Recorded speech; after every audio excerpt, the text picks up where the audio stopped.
Whole Story Audio presents an unabridged recording of Tales from Ovid by Ted Hughes, narrated by Ted Hughes. Callisto and Arcas. After Phaeton's disaster, Jove was repairing the earth, clothing the burnt lands again with life. But even such a labour of love, so urgent, has to yield to one even more urgent. And there she was, the Arcadian beauty Callisto. He stared. Lust bristled up his thighs and poured into the roots of his teeth. She wasn't the sort that sat at home, her eyes in a daze, on the whirl of a spinning wheel or a mirror. She loped along with the huntress Diana, her tunic pinned with a bold brooch, her ponytail in a white ribbon, and in her hand a bow or a javelin. Of all Maenalus nymphs, she was Diana's favourite, but favourites have to fall. The sun was well past noon when this girl came in under the massive, cooling columns of a virgin forest. She slackened her bow, and setting her quiver as a pillow, flung herself down among the anemones, on the sun-littered floor of the woodland. And that is where Jupiter spotted her, defenceless, drowsing, languid. A wonder, he breathed, that my wife need never disturb, or if she happens to, the price will be worth it. Callisto woke to a voice. Above her, Diana's perfect double, gazing down, was speaking to her. Best loved of all my virgins, where did you hunt today? On which ridges? Down which valleys? The girl sat up, astonished. O goddess, O my divine mistress, greater than Jupiter, and I don't care if he hears me. Jove smiled secretly behind his disguise, delighted to receive more adulation than himself. He stretched beside her and kissed her. A kiss more than maidenly, that roughened.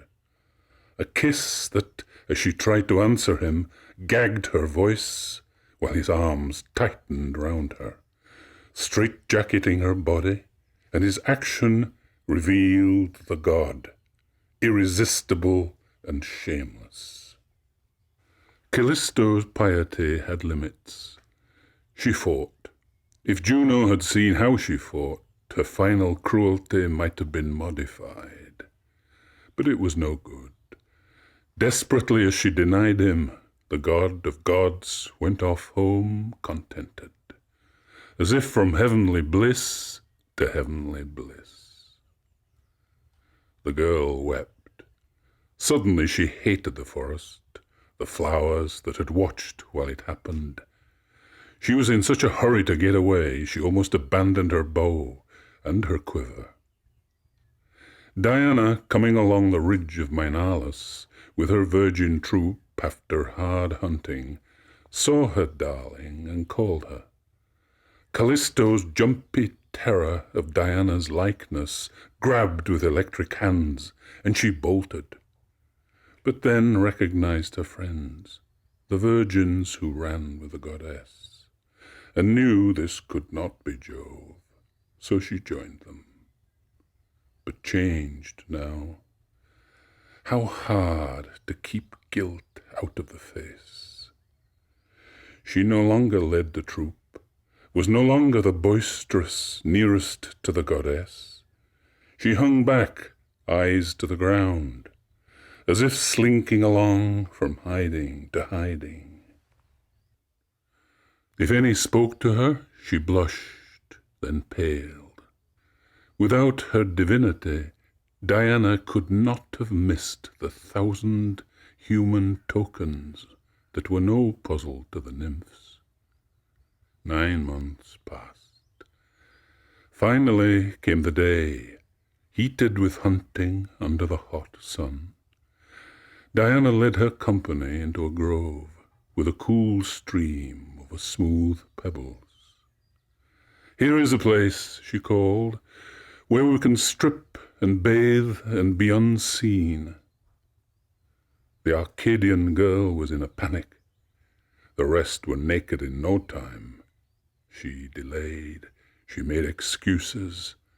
Then all the others stripped her by force, and with shrill voices exclaimed at her giveaway belly that she tried pitifully to hide with her hands.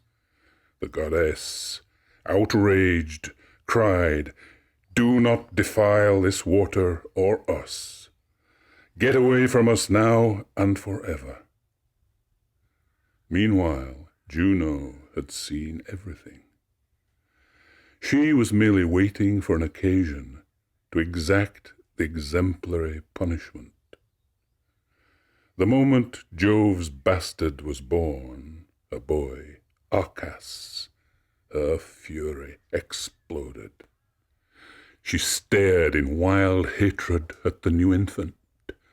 "So," she screamed at Callisto, "the world can see you have perfected your insult and my shame. Now see me perfect my revenge on this beauty of yours that so unbalanced my husband." She grabbed the girl by the hair above her forehead and jerked her down flat on her face.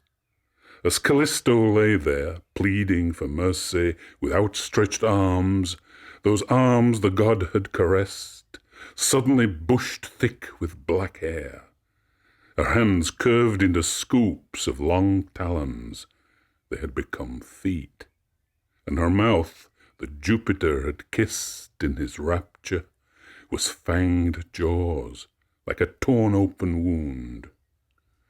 Then, to empty her cries of their appeal, the goddess nipped off her speech. Instead of words, a shattering snarl burst from her throat, a threat. Callisto was a bear. Yet her mind was unaltered. Her lament was the roar of a bear, but her grief was human. And though they were a bear's forepaws that she raked at heaven's face with, her despair over Jove's ingratitude, though she could not speak it, was a girl's. Afraid of sleeping in the woods, she crept into the gardens of what had been her home. Often she galloped for her life, hearing the hounds. Often she labored, gasping, hunted across the hillsides where she had hunted. Sometimes she forgot what she was and hid from the other creatures. As before, above all, what this bear feared were the bears. She also feared the wolves, though her own father was out there among them, one of them. Meanwhile, Arcas grew to his 15th year. He knew nothing at all about his mother. Hunting was his passion. One day, after choosing the ground carefully, reckoning with the wind and with the lie of the land, Arcas had pitched his nets among the scrubby coverts of Erymanthus. As he started the drive, of a sudden, out of the long grass, his mother reared upright to face him, standing tall to see him better, fearless, as if she recognized him. She recognized him. Arcas backed slowly, mouth dry. Terror, 3 parts wisdom, staring fixedly at the eyes that stared at him. But when she dropped on all fours, and he saw her shaggy shoulders humping through undergrowth towards him, he could not think what this great beast intended if not to kill him.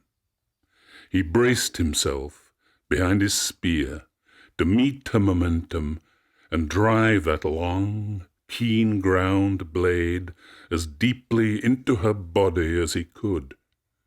Jupiter saw it all. He stooped from heaven and blocked the bronze point with his finger. Then spun mother and son up in a whirlwind.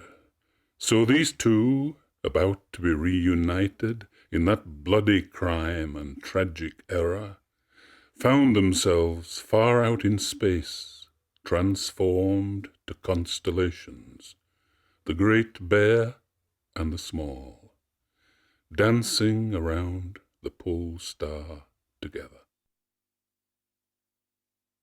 Arethusa.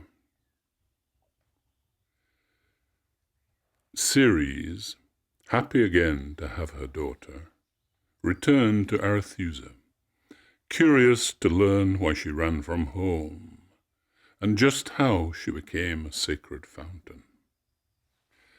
The pool grew calm as the goddess rose out of the depth.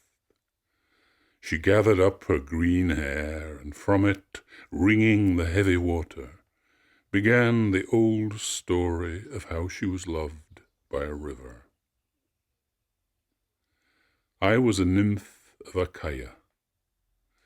None loved the woods and setting their hunting nets as keenly as I did. I was all action and energy, and never thought of my looks. Even so, my looks, yes, my beauty, made others think of me. The fame of my appearance burdened me. The attractions that all the other girls were sick to have sickened me that I had them. Because they attracted men, I thought them evil. There came a day I had exhausted myself in the Stymphalian forest. The heat was frightening, and my efforts, harrying the game, had doubled its effect on me. I found a stream, deep but not too deep, quiet and clear, so clear every grain of sand seemed magnified, and so quiet the broad clarity hardly dimpled. The poplars and willows that drank at it were doubled in a flawless mirror. I waded in, foot soles, ankles, knees, then stripped, hung my clothes on a willow, and plunged. As I played there, churning the surface to and fro, diving to the bottom, swimming on my back, my side, my belly, I felt a strange stir bulge in the current. It scared me so badly, I scrambled up onto the bank. A voice came after me. "Why leave in such a hurry, Arethusa?" It was Alpheus, in the swirl of his waters. "Why leave in such a hurry?" he cried again. I saw my clothes on the willow across the river. I'd come out on the wrong bank. Naked as I was, I just ran. That brought him after me, all the more eagerly. My nakedness, though it was no invitation, gave his assault no option. I was like the dove in a panic, dodging through trees, when the hawk rides its slipstream tight as a magnet. The peak of Orchomenus went past, and Sophis, there were stepping stones at my feet barely touched. Then Cyllene and the napped flinty ridges of Mainalus, Erymanthus, and Elis, the map rolled under me as in a flight in a dream. He could not overtake me, but he could outlast me. Over savannas, mountains black with forest, pathless crags and gorges.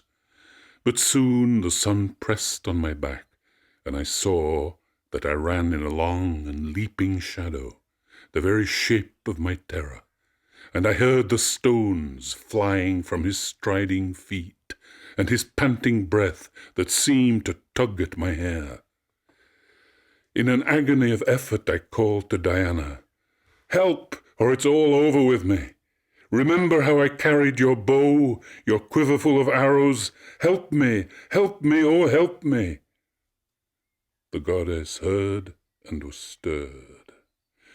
She brought up a dense mist and hid me. I smothered my gasping lungs. I tried to muffle my heartbeat, and I froze. I could hear the river god Alpheus blindly casting about. Twice he almost trod on me where I crouched under deep weeds. "Arethusa!" he kept shouting. "Arethusa!" As if I would answer. You can imagine what I was feeling, what the lamb feels when the wolf's jaws are ripping the edge of the shed door, or what the hare feels peering through the wall of grass blades when the circling hounds lift their noses. But Alpheus persisted, circling the clump of mist. He could see clearly my track that had gone in had not come out. When I understood this, a sudden sweat chilled my whole body. It streamed from me. It welled from my hair. It puddled under my feet. In the time it takes to tell you this, I had become a spring, a brisk stream, a river flowing away down the hillside. But the river god recognized me, and he too dissolved his human shape, poured himself into his true nature, and mingled his current with my current. But Diana helped me again. She split earth open. I dived into the gorge, and underground I came to Ortygia. This land, which bears the name of my own beloved goddess, brought me back to light. That is my story. Tiresias. One time Jupiter, happy to be idle, swept the cosmic mystery aside, and draining another goblet of ambrosia, teased Juno, who drowsed in bliss beside him. This love of male and female is a strange business. 50-50 investment in the madness, yet she ends up with 9/10 of the pleasure. Juno's answer was, "A man might think so. It needs more than a mushroom in your cup to wake a wisdom that can fathom which enjoys the deeper pleasure, man or woman. It needs the solid knowledge of a soul who, having lived and loved in woman's body, has also lived and loved in the body of a man." Jupiter laughed aloud. "We have the answer. There is a fellow called Tiresias. Strolling to watch the birds and hear the bees, he came across 2 serpents copulating. He took the opportunity to kill both with a single blow, but merely hurt them, and found himself transformed into a woman.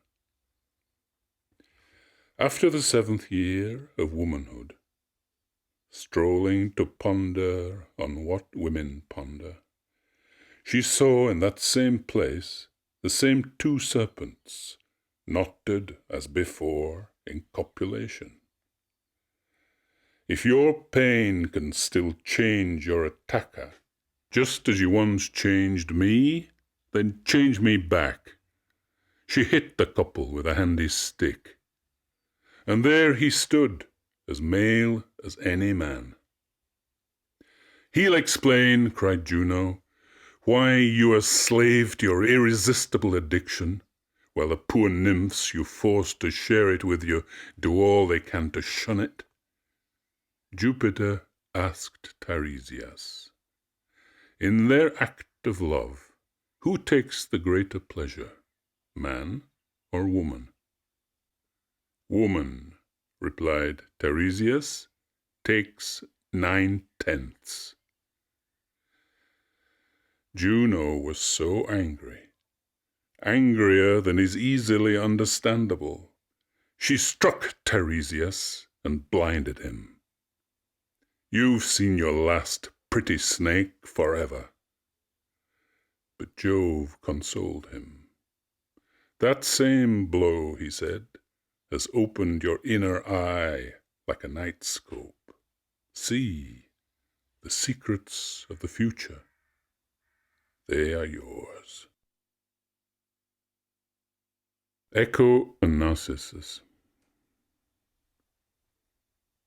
When the prophetic vision awoke behind the blind eyes of Tiresias and stared into the future, the first to test how deeply he saw and how lucidly was Liriope, a swarthy nymph of the fountain.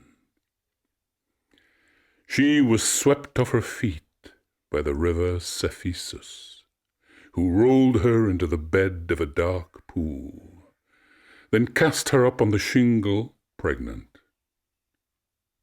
The boy she bore, even in his cradle, had a beauty that broke hearts.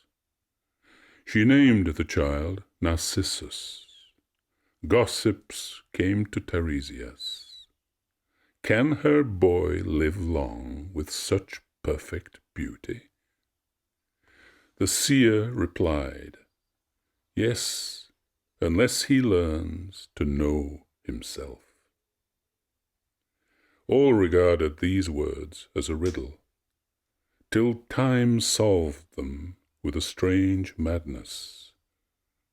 A stranger death completed the explanation. In his 16th year, Narcissus, still a slender boy, but already a man, infatuated many. His beauty had flowered. But something glassy about it, a pride, kept all his admirers at a distance. None dared be familiar, let alone touch him. A day came out on the mountain. Narcissus was driving and netting and killing the deer, when Echo saw him. Echo who cannot be silent when another speaks. Echo who cannot speak at all unless another has spoken. Echo who always answers back. In those days this nymph was more than a voice. She had a pretty body. But her prattle was the same. Never anything more than the last word or two, the tail end of what she heard uttered by others, which she repeated over and over. Juno had stricken her with this odd affliction.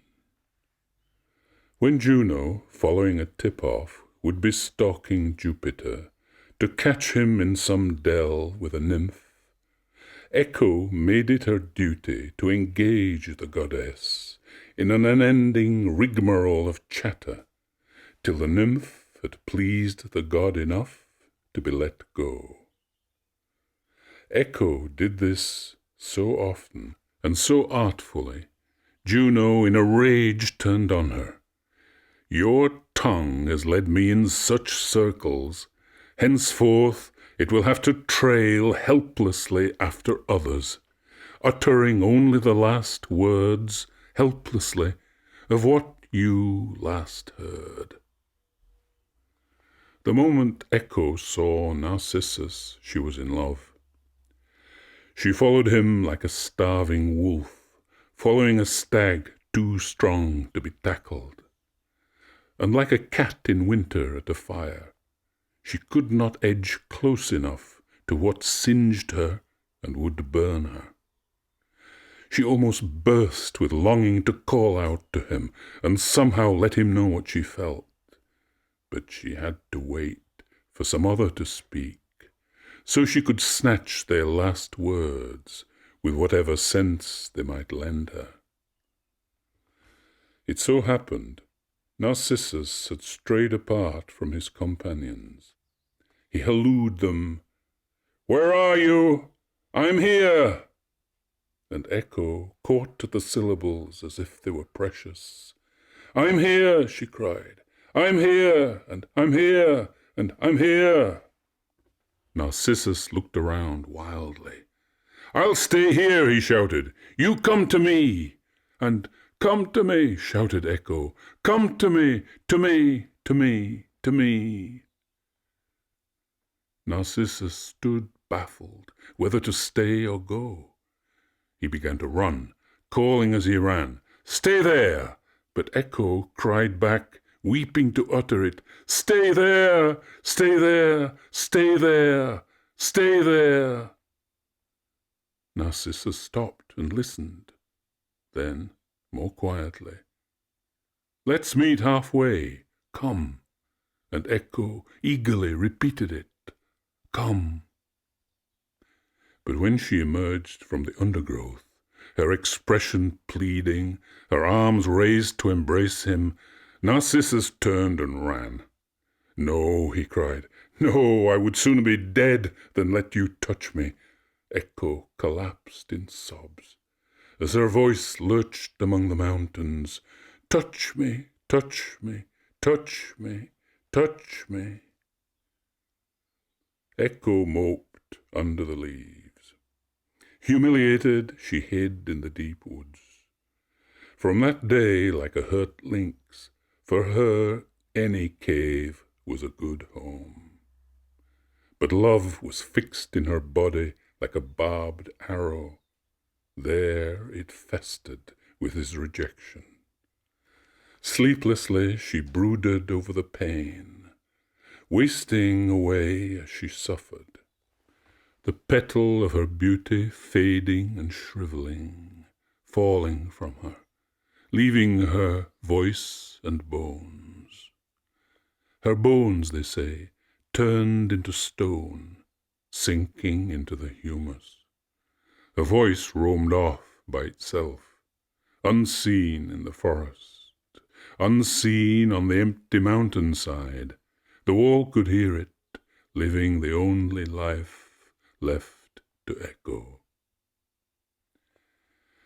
Narcissus had rebuffed her adorations, as he had the passionate attentions of many another nymph of the wilderness, and many another man. One of these, mocked and rejected, lifted his hands to heaven. "Let Narcissus love and suffer as he has made us suffer. Let him, like us, love and know it is hopeless. And let him, like Echo, perish of anguish." Nemesis, the corrector, heard this prayer and granted it. There was a pool of perfect water. No shepherd had ever driven sheep to trample the margins. No cattle had slobbered their muzzles in it and befouled it. No wild beast had ever dashed through it. No bird had ever paddled there, preening and bathing. Only surrounding grasses drank its moisture. And though the arching trees kept it cool, no twigs rotted in it, and no leaves. Weary with hunting and the hot sun, Narcissus found this pool. Gratefully he stretched out full length, to cup his hands in the clear cold, and to drink.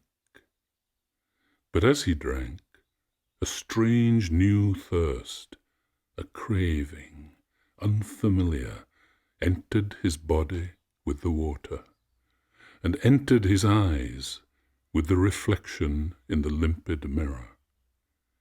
He could not believe the beauty of those eyes that gazed into his own. As the taste of water flooded him, so did love.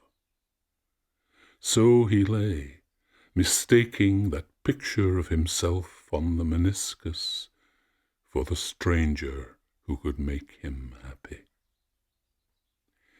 He lay like a fallen garden statue, gaze fixed on his image in the water, comparing it to Bacchus or Apollo, falling deeper and deeper in love with what so many had loved so helplessly. Not recognizing himself, he wanted only himself. He had chosen from all the faces he had ever seen only his own. He was himself the torturer who now began his torture. He plunged his arms deep to embrace one who vanished in agitated water. Again and again he kissed the lips that seemed to be rising to kiss his, but dissolved as he touched them into a soft splash and a shiver of ripples. How could he clasp and caress his own reflection? And still he could not comprehend what the deception was, what the delusion. He simply became more excited by it. Poor misguided boy! Why clutch so vainly at such a brittle figment? What you hope to lay hold of has no existence. Look away, and what you love is nowhere. This is your own shadow. It comes with you. While you stay, it stays. So it will go when you go, if ever you can go. He could not go. He wanted neither to eat nor to sleep, only to lie there, eyes insatiably gazing into the eyes that were no eyes. This is how his own eyes destroyed him. He sat up, and lifting his arms called to the forest, "You trees, was there ever a love as cruel as mine is to me? You aged voyeurs, you eavesdroppers, among all the lovers who have hidden under your listening leaves, was there ever a love as futureless as mine? What I love is untouchable. We are kept apart neither by seas nor mountains, nor the locked-up gates of cities. Nothing at all comes between us, only the skin of water. He wants my love as I want his. As I lean to kiss him, he lifts up his face to kiss me. Why can't I reach him? Why can't he reach me? In that very touch of the kiss, we vanish from each other. He vanishes into the skin of water. Who are you? Come out! Come up unto the land. I never saw beauty to compare with yours.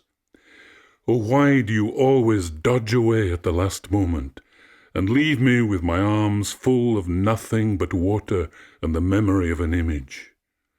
It cannot be my ugliness or my age that repels you, if all the nymphs are so crazy about me. Your face is full of love as your eyes look into my eyes. I see it, and my hope shakes me. I stretch my arms to you, you stretch yours as eagerly to me. You laugh when I laugh. I have watched your tears through my tears. When I tell you my love, I see your lips seeming to tell me yours, though I cannot hear it. You are me. Now I see that.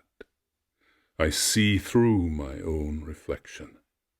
But it is too late. I am in love with myself. I torture myself. What am I doing, loving or being loved? What can my courtship gain? What I want, I am. But being all that I long for, that is my destitution. Why can't I get apart from my body? This is a new kind of lover's prayer, to wish himself apart from the one he loves.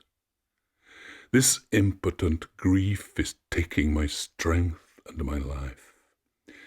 My beauty is in full bloom, but I am a cut flower.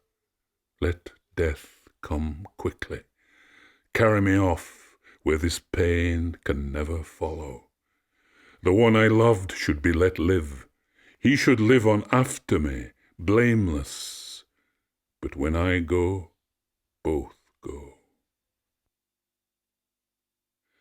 Then Narcissus wept into the pool. His tears shattered the still shrine, and his image blurred. He cried after it, "Don't leave me! If I cannot touch you, at least let me see you. Let me nourish my starving, luckless love, if only by looking." Then he ripped off his shirt and beat his bare chest with white fists. The skin flushed under the blows. When Narcissus saw this, in the image returned to perfection where the pool had calmed, it was too much for him. Like wax near the flame, or like hoarfrost where the first ray of the morning sun creeps across it, he melted, consumed by his love. Like echoes, the petal of his beauty faded, shriveled, fell. He disappeared from his own eyes, till nothing remained of the body that had driven Echo to distraction. Echo was watching all this misery. Remembering how it had happened before to her when he ran from her, her anger blazed, but her pity smothered it. And when he moaned, "Alas!" she wept, and groaned, "Alas!" His last words, as he gazed into the dark pool, "Farewell, you incomparable boy, I have loved you in vain," returned from her lips with sorrow doubled. "I have loved you in vain." And after his last farewell came her last farewell. He pillowed his head on the grass. So, finally, death closed the eyes that had loved themselves too much. When he entered the land of the dead, Narcissus could not resist it. He ran straight to the banks of the Styx and gazed down at the smear of his shadow, trembling on the fearful current. His sisters, the nymphs of the fountains, cropped their hair and mourned him in a lamenting song, and far off, wandering heartbroken among the hills, Echo sang the refrain. When men came with timber to build a pyre, and with crackling torches for the solemnity that would reduce Narcissus to a handful of dust in an urn, no corpse could be found. But there, in the pressed grass where he had perished, a tall flower stood unbroken, bowed, a ruff of white petals round a dainty bugle centre yellow as egg yolk. Yes, it was this quiet woodland flower trumpeted the fame of Tiresias throughout Achaia.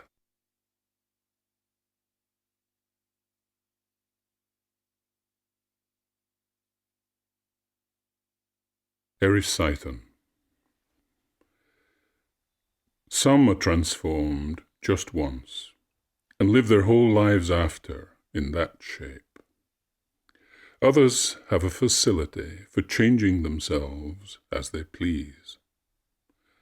Proteus, who haunts the shadowy seas that scarf this earth, is glimpsed as a young man, who becomes of a sudden a lion, that becomes a wild boar ripping the ground, yet flows forward hidden through grass, without sound as a serpent, that emerges as a towering bull under down-bent horns, or hides among stones, a simple stone. or stands as a tree alone, or liquefies and collapses shapeless into water, a pouring river. Sometimes he is the river's opposite, fire. Another, with a similar power, was Erysichthon's daughter, the wife of Autolycus. Her father gave to the gods nothing but mockery. Without a qualm he cut down every tree in the sacred grove of Ceres, an ancient wood that had never, before that day, jumped to the axe's stroke. Among those trees, one prodigious oak was all to itself a tangled forest. Its boughs were bedecked with wreaths and votive tributes, each for a prayer Ceres had some time granted.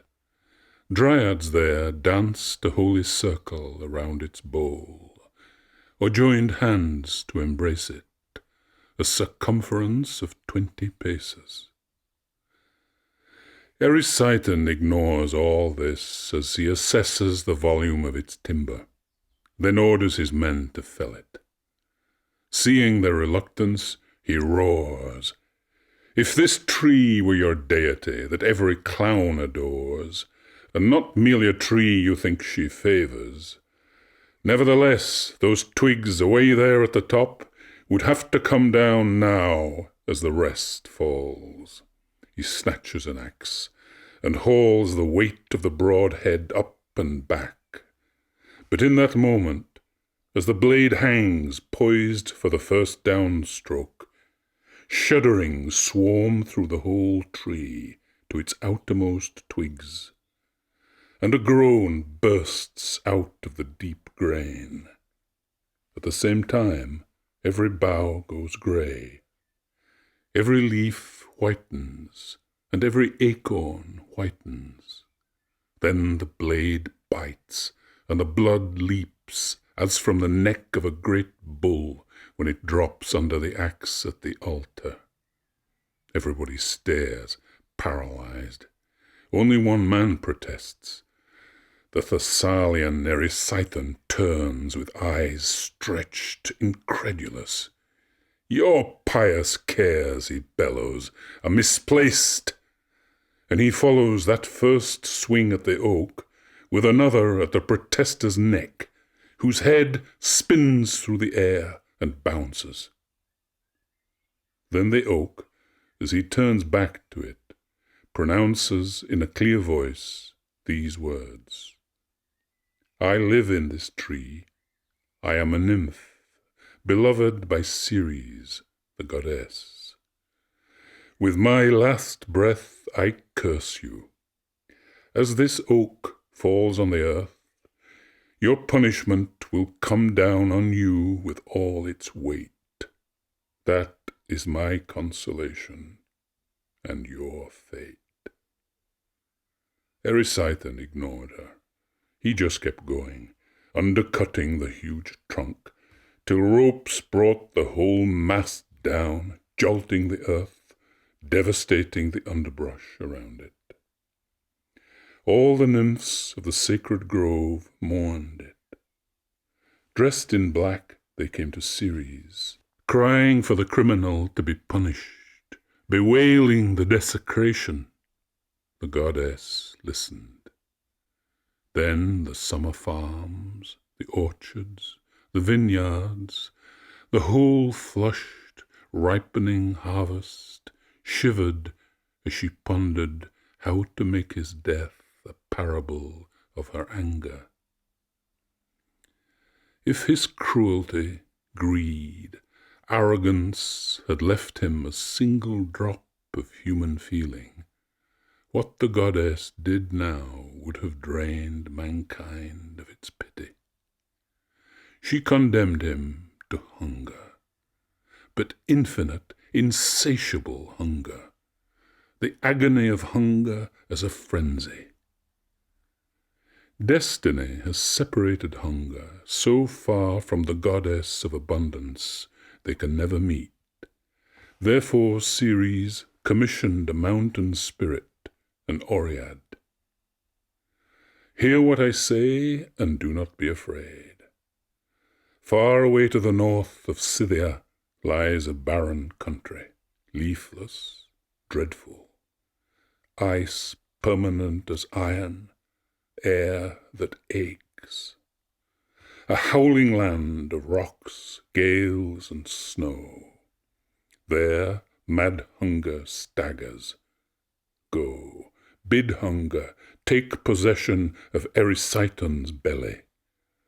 Tell her she has power over all my powers to nourish Erysichthon. Let all I pour or push down this fool's gullet only deepen his emptiness. Go, my dragon-drawn chariot will make the terrific journey seem slight. The nymph climbed away, and her first halt was the top of Caucasus. She soon found hunger, raking with her nails to bear the root of a tiny rockwort, till her teeth could catch and tear it. In shape and colour her face was a skull, bluish, her lips a stretched hole of frayed leather over bleeding teeth. Her skin, so glossy and so thin, you could see the internal organs through it. Her pelvic bone was like a bare bone. The stump wings of her hip bones splayed open. As she bowed, her rib cage swung from her backbone in a varnish of tissue. Her ankle joints and her knee joints were huge bulbs, ponderous, grotesque on her spindly shanks. The Oread knew danger when she saw it. She proclaimed the command of the goddess from a safe distance. The whole speech only took a minute or so, yet a swoon of hunger left her trembling. She got away fast. All the way back to Thessaly, she gave the dragons their head. Now hear me. Though hunger lives only in opposition to Ceres, yet she obeys her. She soars through darkness across the earth to the house of Erysichthon, and bends above the pillow where his face snores with open mouth. Her skeletal embrace goes around him. Her shrunk mouth clamps over his mouth, and she breathes into every channel of his body a hurricane of starvation. The job done, she vanishes. She hurtles away out of the lands of plenty, as if sucked back into the vacuum, deprivation's hollow territories that belong to her and that she belongs to. Erysichthon snores on, but in spite of the god of sleep's efforts to comfort him, he dreams he sits at a banquet where the food tastes of nothing, a nightmare.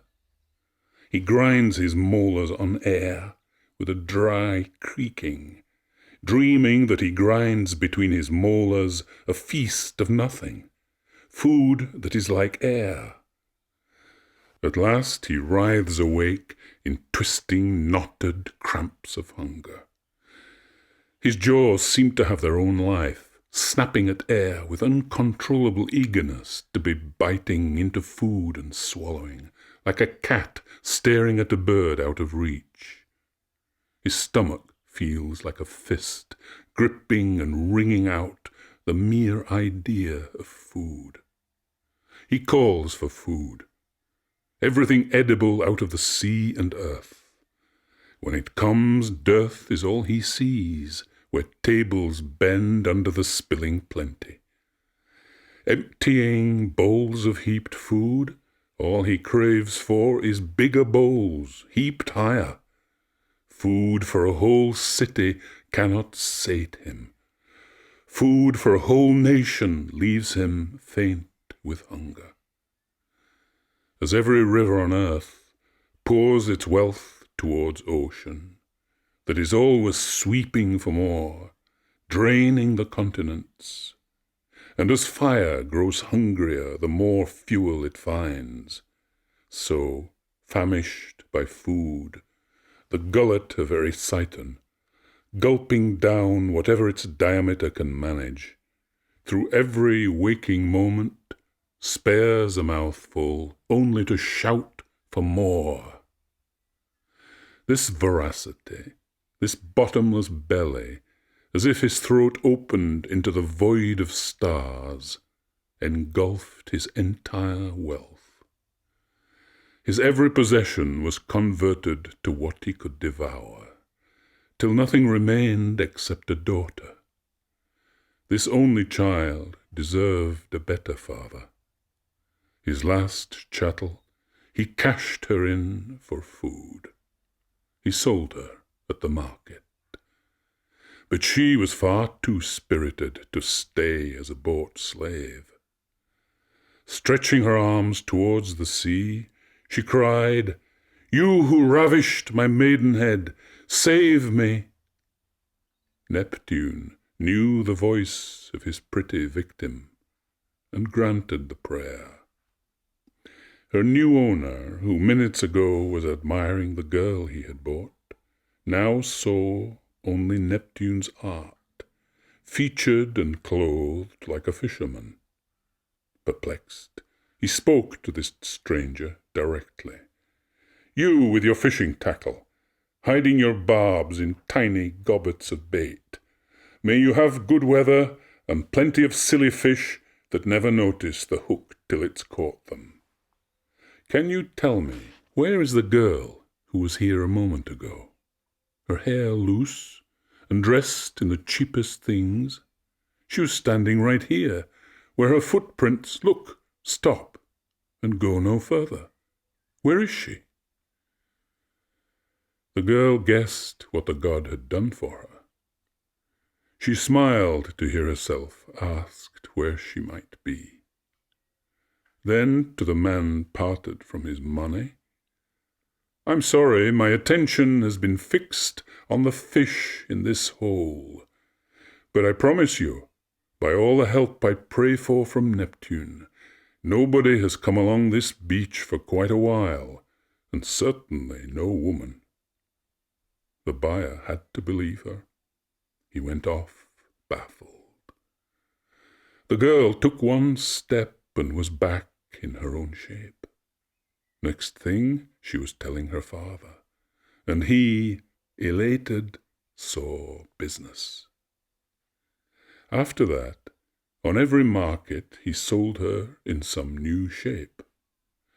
A trader bought a horse, paid for it, and found the halter empty, where a girl sat selling mushrooms. A costly parrot escaped its purchaser into an orchard, where a girl picked figs. One bought an ox that vanished from its pasture, where a girl gathered cowslips. So Erysichthon's daughter plied her talent for taking any shape to cheat a buyer, straight and crooked alike, all to feed the famine in her father. But none of it was enough. Whatever he ate maddened and tormented that hunger to angrier, uglier life, the life of a monster no longer a man. And so, at last, the inevitable. He began to savage his own limbs, and there, at a final feast, devoured himself. Semele. Juno was incensed when she learned it. Jove had impregnated Semele. Curses came bursting out of her throat, but she swallowed them. Hissing anger is lost on Jupiter. Only let me get my hands on that woman. As sure as I am Juno, the queen of heaven, as sure as I grasp the scepter, and am Jove's wife and sister, As sure as I am at very least his sister, I shall destroy that whore. Let others excuse her. They say she takes nothing if this taste of his love is all she takes. They say she's no more trespassed on my marriage than a cloud shadow crossing a mountain. They should know the fact. His brat is in her womb, and that is a kind of marriage, durable as the life of that creature. Jupiter's own child, out of her womb, more than I ever gave him. A splendid-looking woman, and so pleased with herself to be so splendid. Her pleasure is a delusion. Her beauty comes at a cost, she will find. I am not the daughter of Saturn if she does not stumble very soon headlong into hell's horrible river, pushed there and shoved under by the loving caresses of none other than her darling, the high god Jupiter. Juno rose from her throne like a puff of smoke from a volcano. In a globe of whirling light, she arrived at the home of Semele. Semele looked up at a shadow. There, standing on her threshold, a gummy old woman, white wisps, a sack of shriveled skin propped on a stick, bent as if broken-backed, tottering at each step to stay upright, and her voice quavering like a dying pulse. This figure was the very double of Beroe, Semele's old nurse from Epidaurus. Semele recognized and welcomed her old nurse. She never doubted a moment. Their gossiping began to circle, touching at Semele's swollen belly. Juno sighed. Her lizard throat trembled. Ah, I pray you are right. I pray that Jupiter is the sire, as you say. But who can be sure? Something about it smells fishy to me. You wouldn't be the first simple virgin to hear an unscrupulous seducer reveal his greatest secret, that he is a god.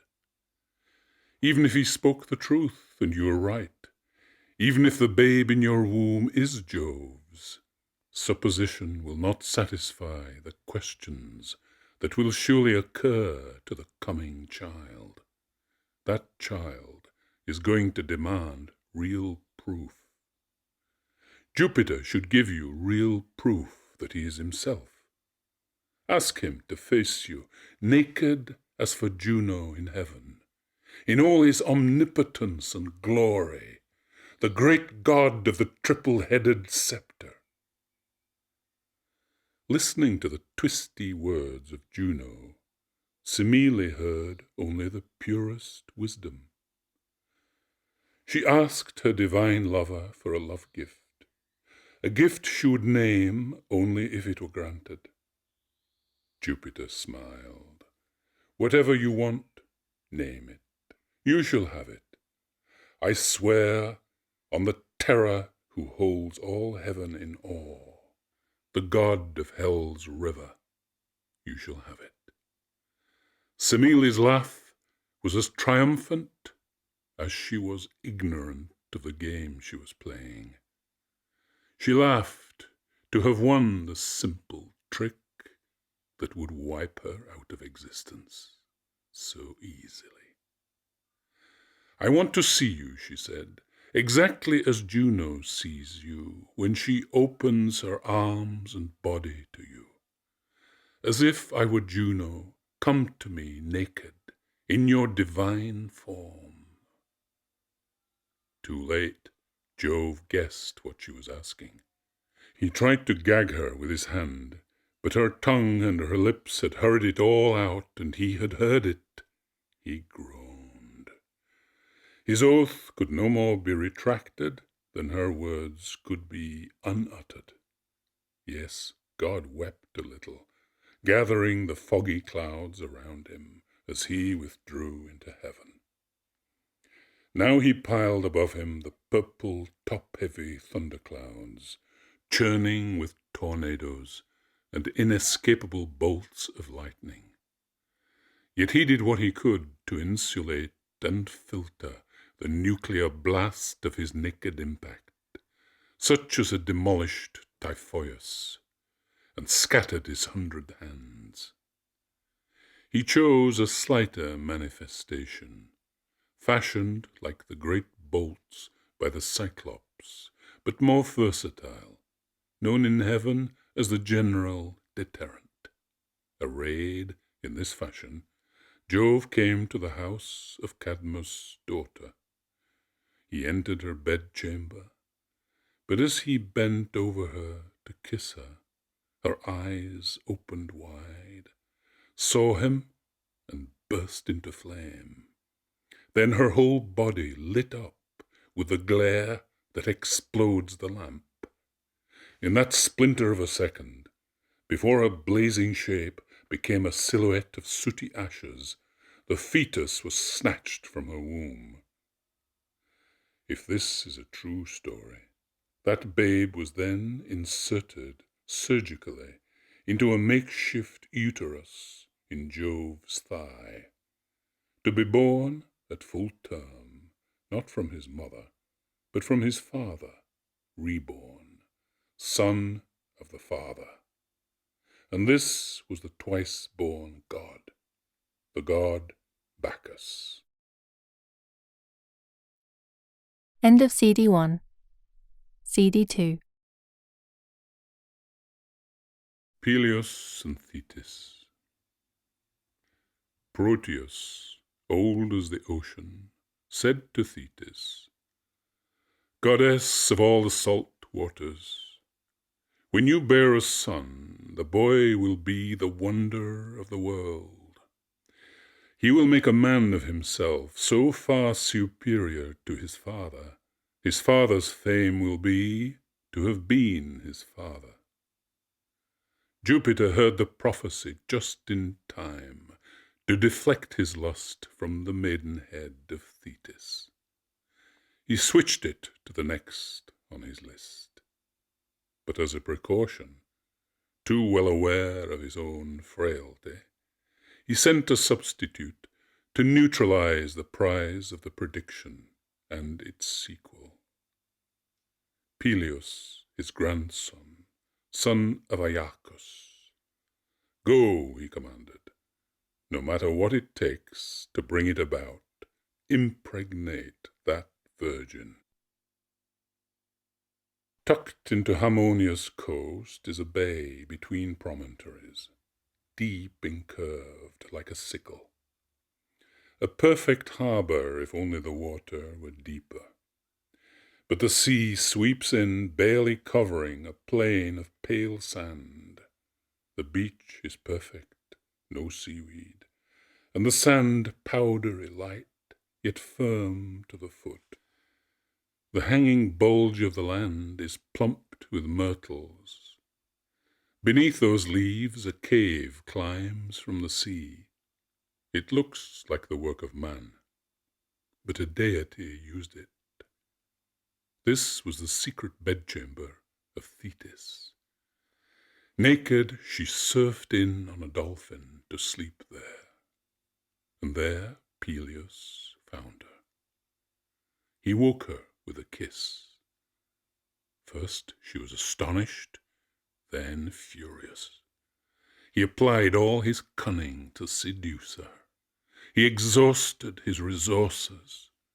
None of it worked. His every soft word hardened her colder.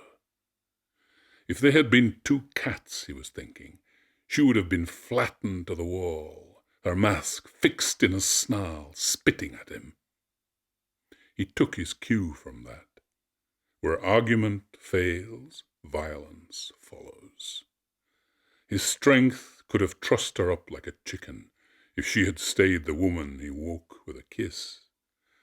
But before he knew, he was grappling with an enormous seabird, its body powerful as a seal, and its beak spiking his skull like a claw hammer.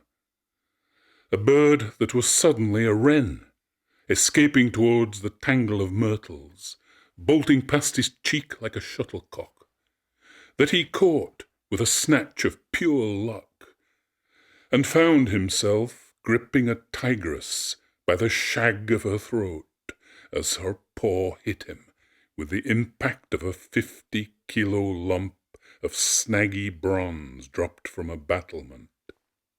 He rolled from the cave and landed flat on his back in cushioning shallow water. Then he slaughtered sheep, burned their entrails, heaped incense onto the fatty blaze, poured wine into the salt wash, and called on the sea gods, till a shade from the depth gloom beyond darkened into the bay's lit shallows, and a voice hissed from the tongues of suds that shot up the sand, "Son of Aeacus, this woman can be yours if you can catch her sleeping as before in her cavern.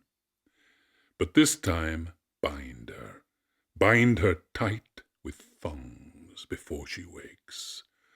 Then hang on to her body, no matter what it becomes, no matter what monster. Do not let her scare you. However she transforms herself, it is her, dodging from shape to shape, through 100 shapes.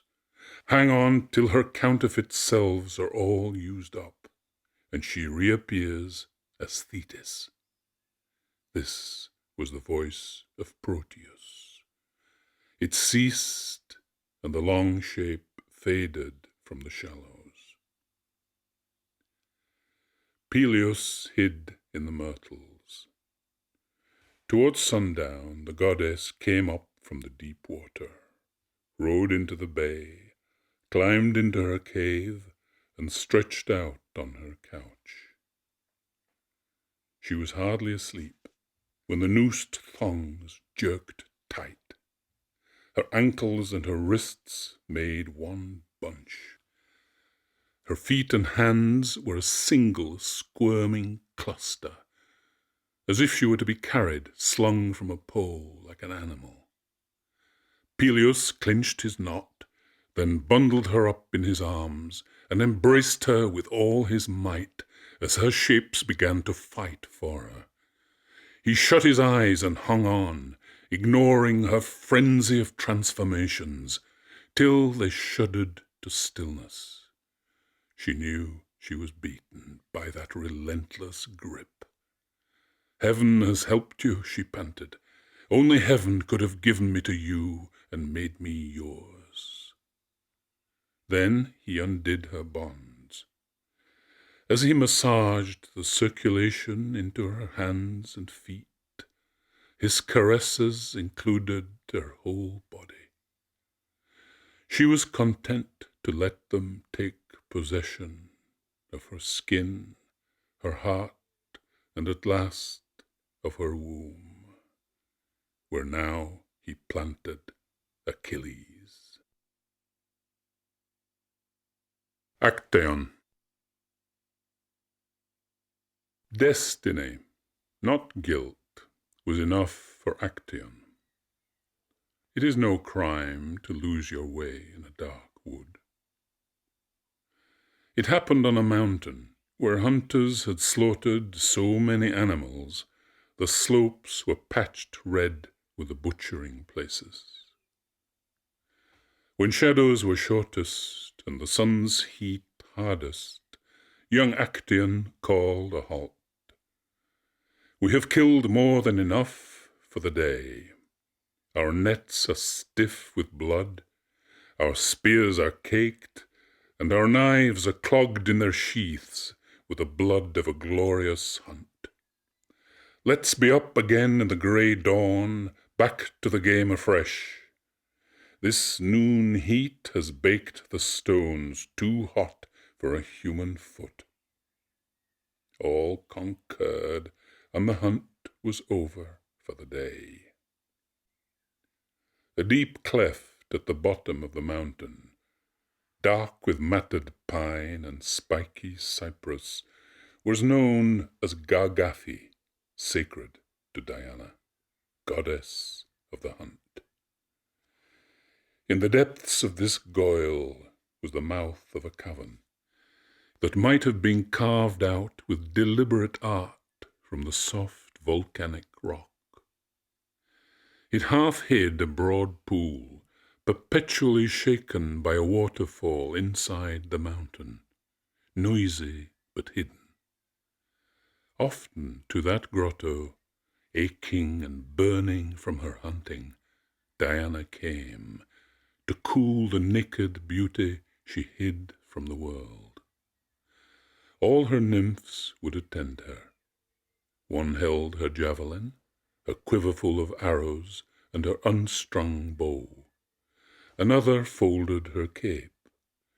2 others took off her sandals, while Crocale, the daughter of Ismenus, whose hands were the most artful, combing out the goddess's long hair that the hunt had tangled, bunched it into a thick knot, though her own hair stayed as the hunt had scattered it. 5 others, Nephile, Hyale, Phiale, Secas and Ranis, filled great jars with water, and sluiced it over Diana's head and shoulders. The goddess was there, in her secret pool, naked and bowed under those cascades from the mouths of jars. In the fastness of Gargaphe, when Actaeon, making a beeline home from the hunt, stumbled on this gorge. Surprised to find it, he pushed into it, apprehensive, but steered by a pitiless fate, whose nudgings he felt only as surges of curiosity. So he came to the clearing, and saw ripples flocking across the pool out of the cavern. He edged into the cavern, under ferns that dripped with spray. He peered into the gloom to see the waterfall, but what he saw were nymphs, their wild faces screaming at him in a commotion of water. And as his eyes adjusted, he saw they were naked, beating their breasts as they screamed at him. And he saw they were crowding together to hide something from him. He stared harder.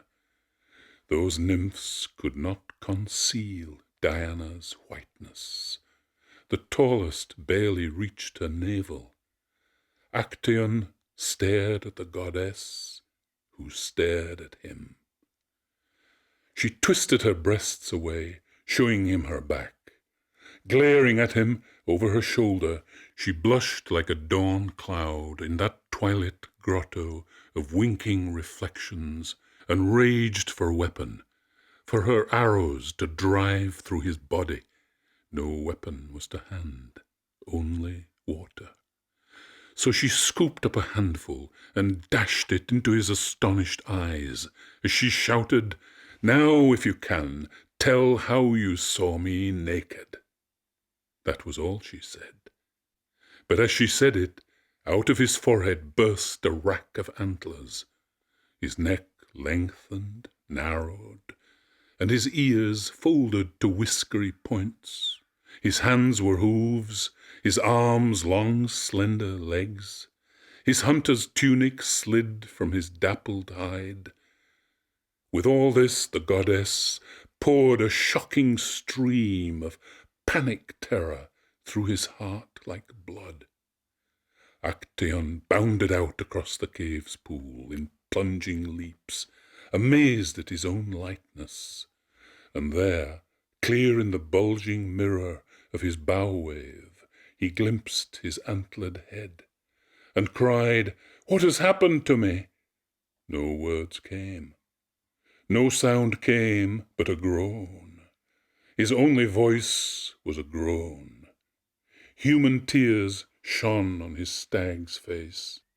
From the grief of a mind that was still human, he veered first this way, then that. Should he run away home to the royal palace, or hide in the forest? The thought of the first dizzied him with shame.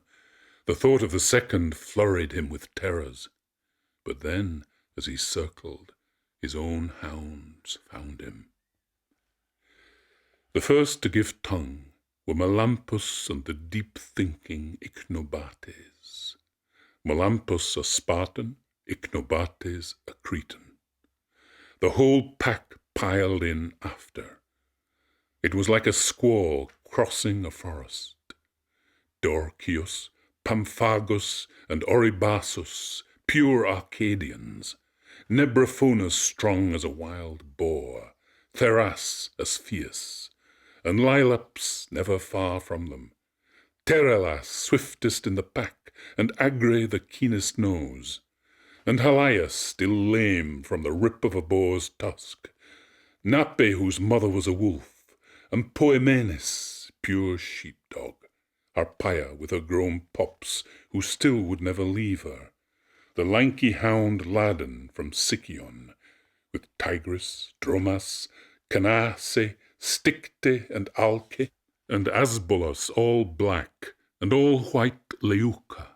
Lacon was there, with shoulders like a lion, Aiello who could outrun wolves, and Thaus, like Hise at her best in a tight corner, her brother Cyprius, and black Harpalus with a white star on his forehead, Lachne like a shaggy bear cub, Melaneus and the Spartan Cretan crossbreeds Lebros and Agriodus, Hylactor with a high cracked voice, and a host of others too many to name. The strung-out pack, locked onto their quarry, flowed across the landscape, over crags, over cliffs where no man could have followed, through places that seemed impossible.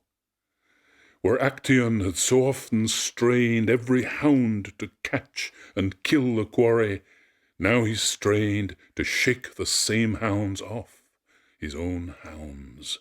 He tried to cry out, "I am Actaeon, remember your master," but his tongue lolled wordless, while the air belaboured his ears with hounds' voices. Suddenly 3 hounds appeared ahead, raving towards him. They had been last in the pack. But they had thought it out, and made a short cut over a mountain. As Actaeon turned, Melanchaetes, the ringleader of this breakaway trio, grabbed a rear ankle in the trap of his jaws. Then the others, Theridamus and Aristrophus, left and right, caught a foreleg each, and he fell. These 3 pinned their master, as the pack poured onto him like an avalanche. Every hound filled its jaws till there was hardly a mouth not gagged and crammed with hair and muscle. Then began the tugging and the ripping. Actaeon's groan was neither human nor the natural sound of a stag. Now the hills he had played on so happily toyed with the echoes of his death noises. His head and antlers reared from the heaving pile, and swayed like the signalling arm of somebody drowning in surf. But his friends, who had followed the pack to this unexpected kill, urged them to finish the work. Meanwhile they shouted for Actaeon, over and over for Actaeon, to hurry and witness this last kill of the day, and such a magnificent beast, as if he were absent. He heard his name, and wished he were as far off as they thought him. He wished he was among them, not suffering this death, but observing the terrible method of his murderers, as they knotted muscles and ferocity to dismember their own master. Only when Actaeon's life had been torn from his bones to the last mouthful, only then did the remorseless anger of Diana goddess of the arrow, find peace.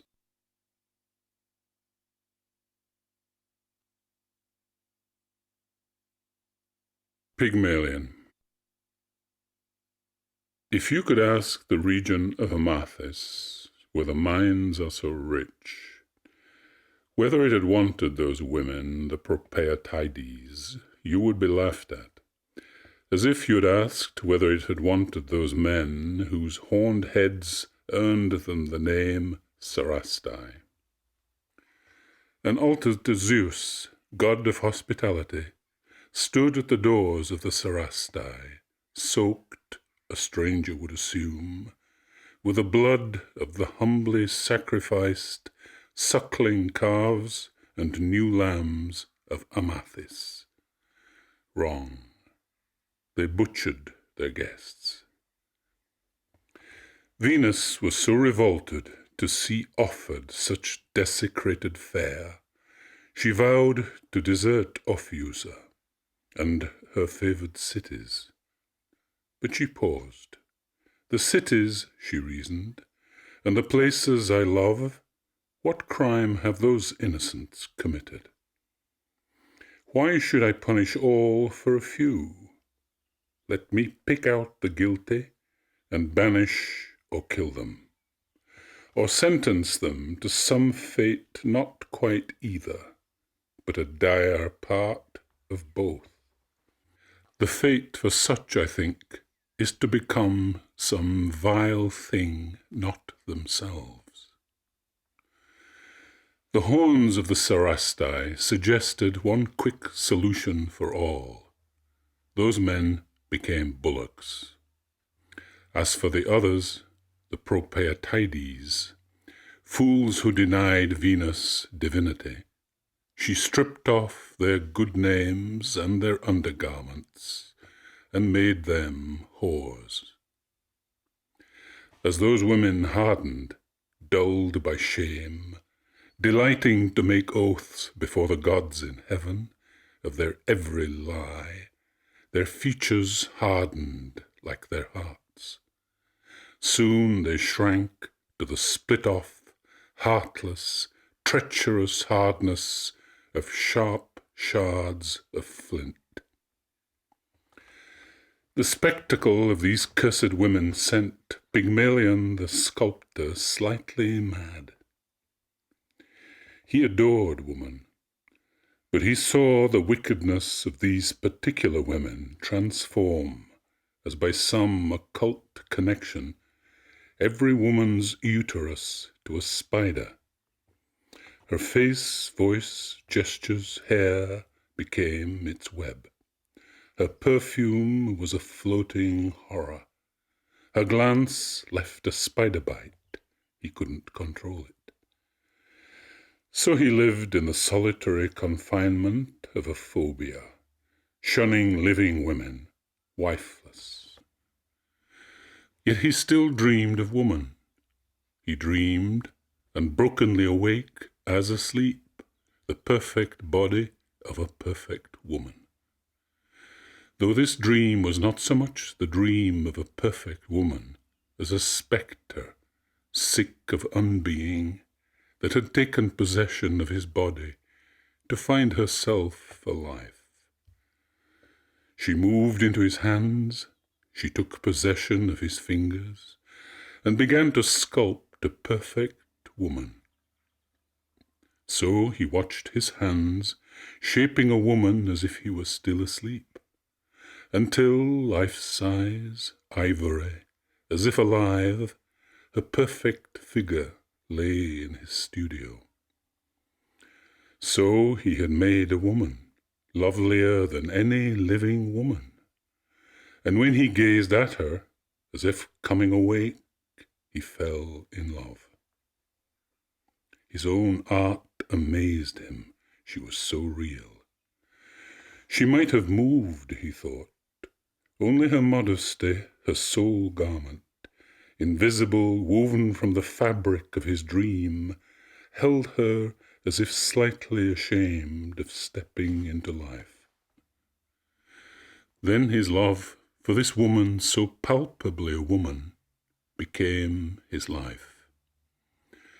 Incessantly now he caressed her, searching for the warmth of living flesh, his fingertip walls filtering out every feel of mere ivory.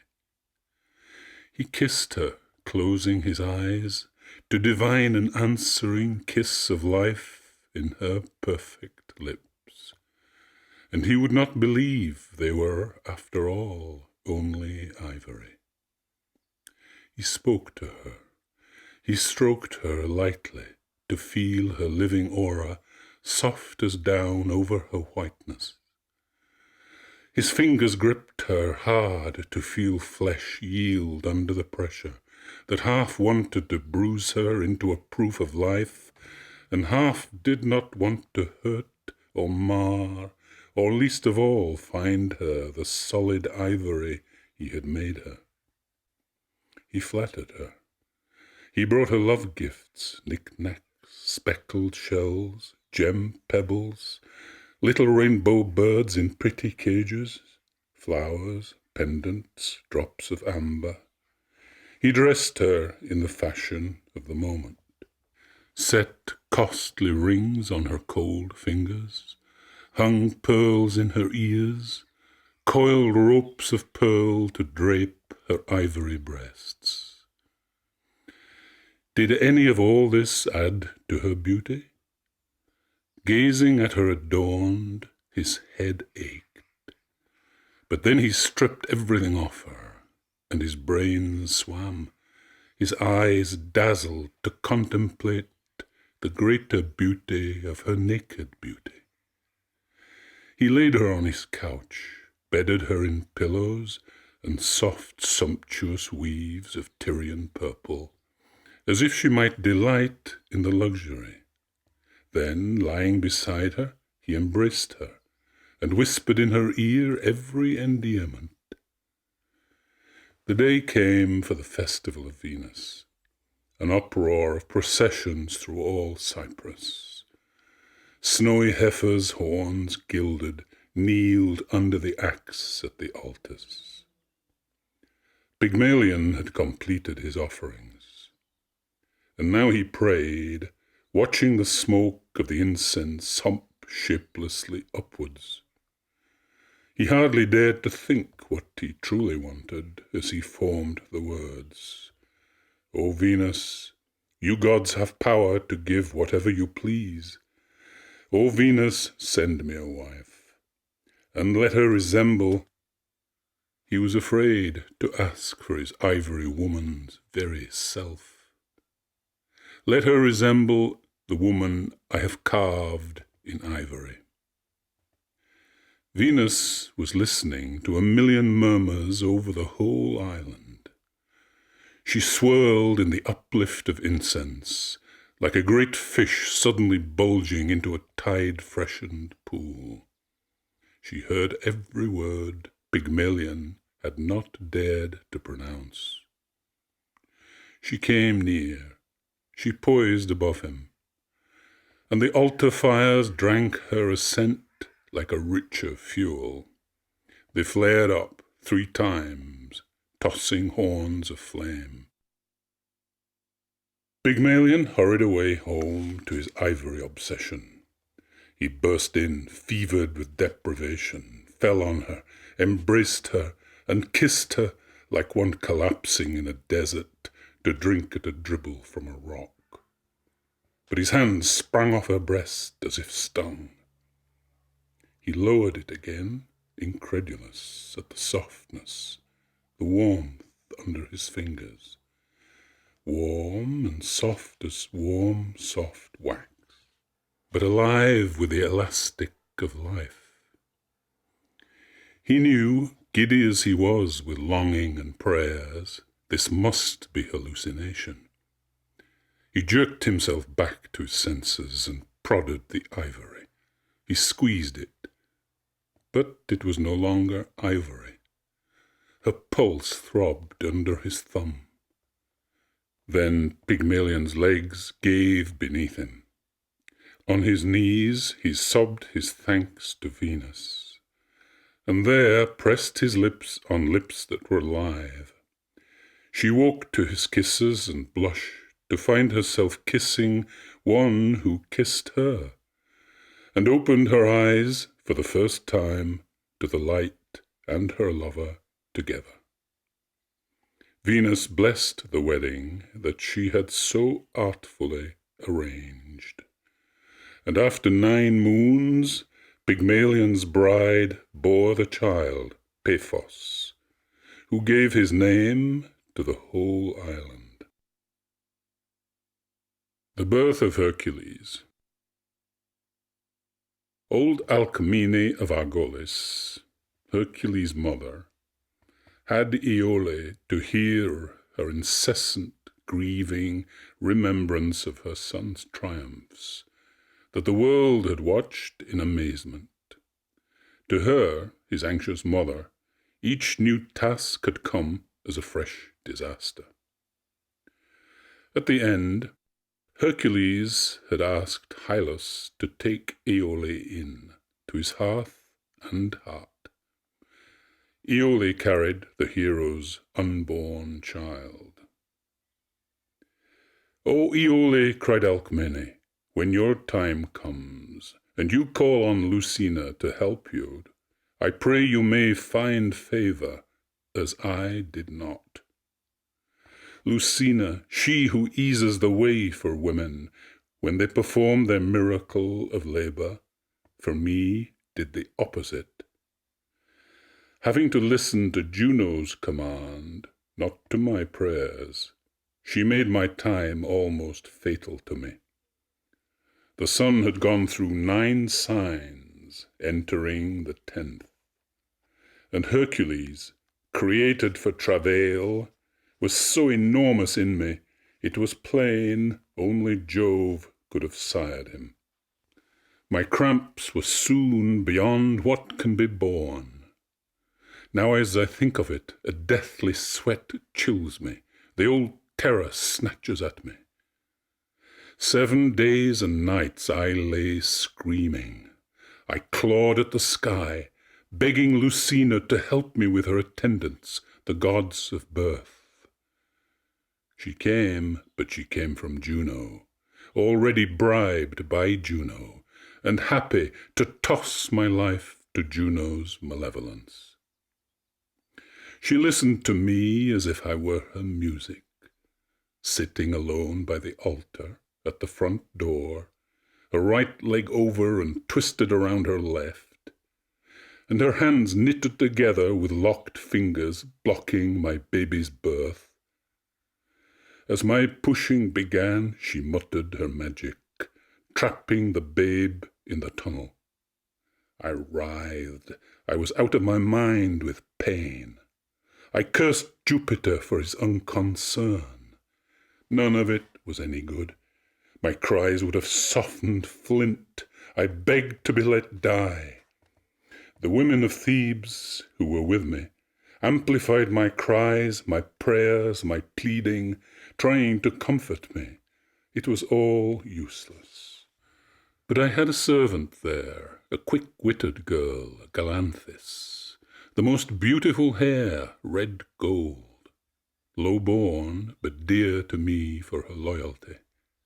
She recognized Juno's mischief, and running in and out with cloths and water, noticed Lucina sitting contorted at the altar, and in mid-stride cried, "Good news! Whoever you are, now is your lucky chance to congratulate a fortunate woman. Alcmene of Argolis is thanking the gods. At last her beautiful child is beautifully born." Lucina leapt to her feet in dismay, freeing her tangled limbs and braided fingers, and as Lucina's body undid its knot, my child slid out, effortless, into the world. They say Galanthis laughed at Lucina, openly, to have fooled her so completely. But as she laughed, the angered goddess caught her by that hair, and dragged her to the ground full length, and held her there, however she fought to get up, and there transformed her forearms into short legs, and changed her whole body, and, letting her hair keep its colour and cover her, released her a bounding and spitting weasel. A weasel! And since a lie issuing between her lips had helped a woman deliver her baby, the weasel delivers her offspring through her mouth. But she is brisk and tireless as ever, and as before is here, there, everywhere, all over my house. The death of Cygnus. Under Troy's wall, in mid-battle, Cygnus, the son of Neptune, had gone through the Greeks twice, and sent a freshly butchered 1,000 tumbling into the underworld.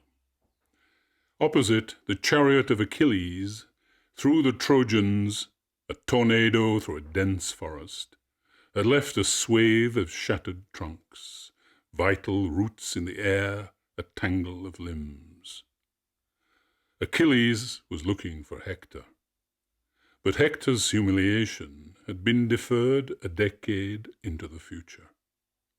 Meanwhile, here stood Cygnus, with arrogant scowl and blood-washed weapons, the champion of the moment. Achilles fixed his attention on him. "Think yourself lucky," he shouted, "as you leave your pretty armor to me, that it was Achilles who killed you." Then he drove his team straight at him, and sent a spear between their white necks to drop Cygnus under their hooves. The aim was perfect, but the blade that should have split the sternum, and the heavy shaft that should have carried clean through the body, bounced off like a reed thrown by a boy. Achilles, astounded, skidded his team to a halt. Cygnus was laughing. "I know which goddess was your mother, the queen of the Nereids. But why be surprised if you cannot kill me? Do you think I wear this helmet crested with the tails of horses for protection? Or that I present this shield to save my skin? Or tuck myself in a breastplate because I am nervous? I carry these for ornament only, just as Mars himself does. Naked, my skin would still be proof against the whole Greek arsenal, including yours. This is what it means to be the son not of a sea-nymph, but of Neptune, lord of the whole ocean and all its petty deities." His spear followed his words. Achilles, with a gesture, caught it on the boss of his shield. The bronze could not stop it. 9 hardened oxhides behind the bronze could not stop it. The 10th oxhide stopped it. Achilles shook it off, and sent a second spear, its shaft vibrating in air, that bounced off Cygnus as if off the wall of Troy. A third as heavy, as fast, and as accurate did no better. Cygnus stood open-armed, laughing to welcome these guests that knocked on his chest. By now, Achilles was groaning with anger, like the bull that pivots in the arena. Among the scarlet cloaks, his tormentors, who cannot be pinned down, but flutter away from every swipe of his points. Achilles retrieved his failed spears, and could hardly believe what he found, the great blades sharp and intact as ever. "What's happened to my strength?" he muttered. "Is there something about this fellow that has spellbound the power of my arm? The same arm that pulled down the wall of Lyrnessus, when I smashed Thebes like a pitcher full of the blood of the entire populace? When I dug such trenches with my weapon, the river Caicus drained whole nations of their crimson?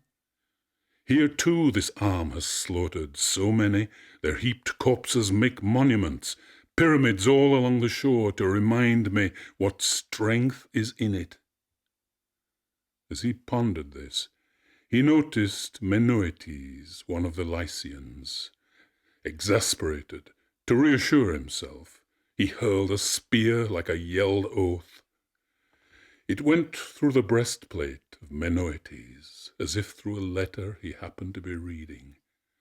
It drove on and clattered the stones beyond as if it had missed, but splashing them with blood, as Menoetes, like a crocodile straining to get upright, beat his brow on the earth towards which he crumpled.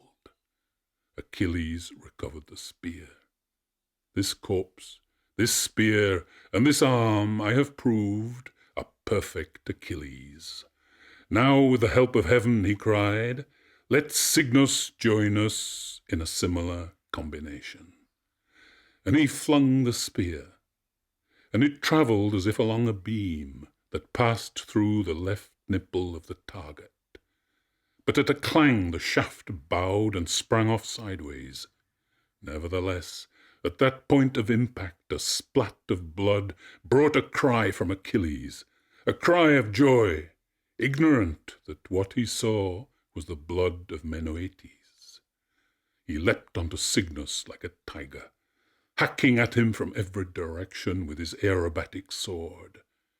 The flaring helmet flew off in shards like the shell of a boiled egg, and the shield seemed to be making many wild efforts to escape in jagged fragments. But Achilles' blade bit no deeper. With a pang of despair he saw its edge turning like soft lead as he hewed at the impenetrable neck sinews of this supernatural hero. With a bellow of fury he lifted his shield and slammed the boss full in the face of Cygnus, spreading the nose like a crushed pear and denting the skull front concave in a shower of teeth. At the same time he pounded the top of his skull with the sword pommel.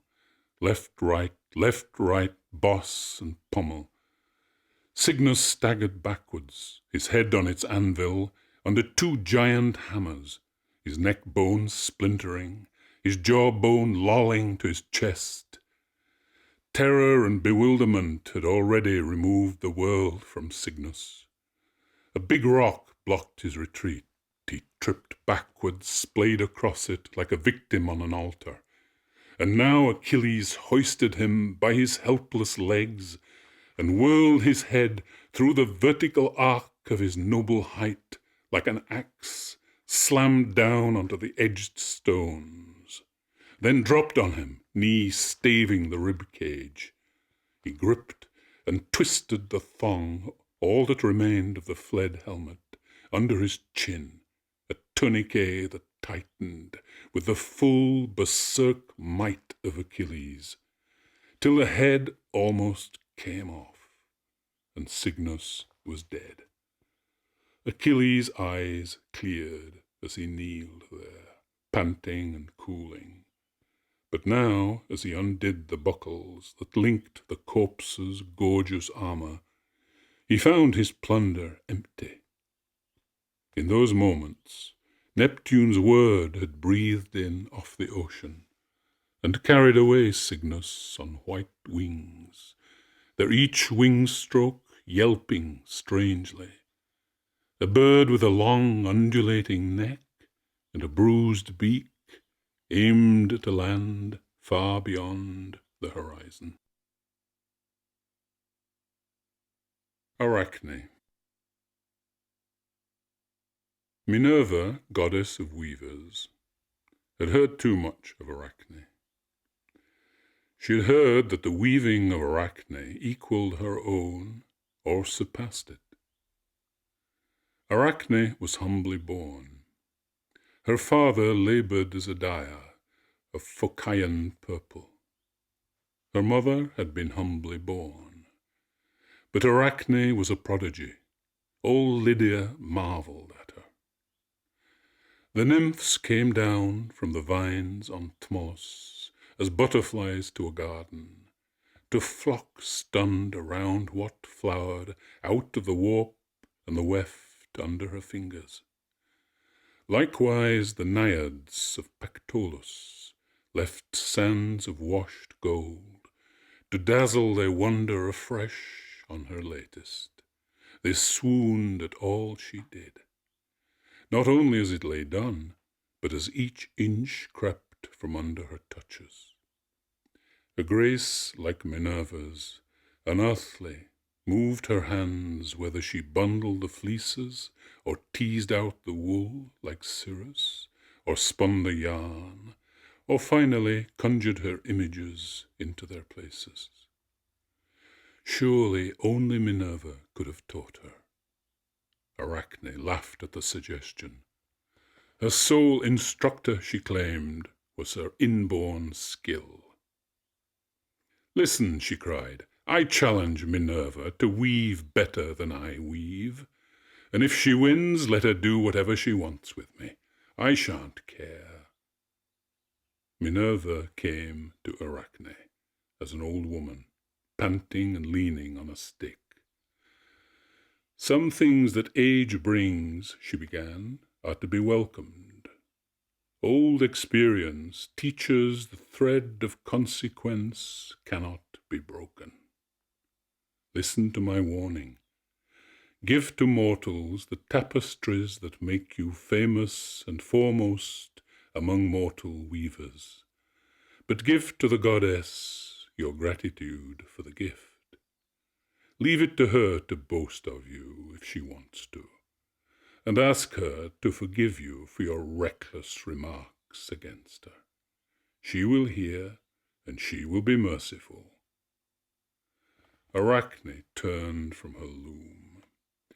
She reared like a cobra, scowling, and came near to striking the old woman, her eyes hard with fury as she spat at her.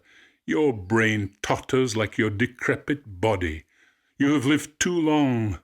If you possess daughters or granddaughters, waste your babble on them. I am not such a fool to be frightened by an owl face and a few screeches. I make up my own mind, and I think as I always did. If the goddess dare practice what she preaches, why doesn't she take up my challenge? Why doesn't she come for a contest?" As Arachne spoke, the old woman seemed to flare up to twice her height, crying, "She has come." All the nymphs fell prostrate. The women of Mygdonia bowed and hid their faces in terror. Only Arachne brazenly defied the goddess with a glare. She flushed deep red in the rush of her anger, then paled, as the dawn crimsons, then pales. But she stuck to her challenge. Too eager for the greater glory now to be won, she plunged with all her giddy vanity into destruction. Minerva bent to the contest without another word. She rigged up her loom. The shuttles began to fly. Both rolled their upper garments down under their breasts to give their arms freedom for every inspiration. So concentrated on the outcome, neither was aware how hard she was working, feeding the cloth with colors that glowed every gradation of tints in the rainbow, where the sun shines through a shower, and each hue dissolves into its neighbor too subtly for human eye to detect it. Minerva portrayed the divine history of her city, Athens, and how it came to be named. There were the 12 high gods surrounding Jove. She characterized each one: Jove in his majesty and thunders, Neptune splitting a crag with his trident, and the ocean gushing from the crevasse by which he claimed the city, and herself with a shield and a long spear, the high-ridged helmet on her head, and over her breasts the aegis. And where she speared the earth, silvery olives springing up with berries. The gods gazed astonished. A winged victory perfected the assembly. Then the goddess filled each corner with an illustration of the kind of punishment Arachne could now expect for her impudence. In one corner, two snowy summits, Rhodope and Haemon, had been human before they assumed for themselves the names of the greatest gods. In another corner, the queen of the Pygmies, who had challenged Juno and lost, had become a crane warring against her own people. In the third corner, Antigone, who had challenged Juno, cried in vain to her father Laomedon and to the city of Troy as the goddess turned her into a stork. She tries to cheer herself with a white flash of her broad wings and her beak's clatter. In the fourth corner, Cinyras embraced the temple steps, all that remained of his daughter, his tears splashing the stones. Finally, with an embroidered border of tangled olives, Pallas framed her design and completed the work with her own tree, like a flourish, the tree of peace, an olive. Arachne's tapestry followed a different theme. It showed Europa crying from out at sea, astride the bull that had deceived her, the high god Jupiter in his bull form carrying her off, and glistening with effort. You could see her feet recoiling from the swipe of the waves through which he heaved. And Asteria was there, fighting to keep her clothes on under the storming eagle, and Leda bared under the blizzard of the swan. Across the growing pattern, Jupiter varied and multiplied his amorous transformations. A satyr planted Antiope with her divine twins. The lady of Tyreus yielded her body only to one she thought Amphitryon. The lap of Danae opened only to a shower of gold. Here the god has gone into the eye of a candle to comfort Asopus' daughter. There he's a shepherd, knowing Mnemosyne adores that flute. And there, as a freckled serpent, he has overcome Demeter's daughter.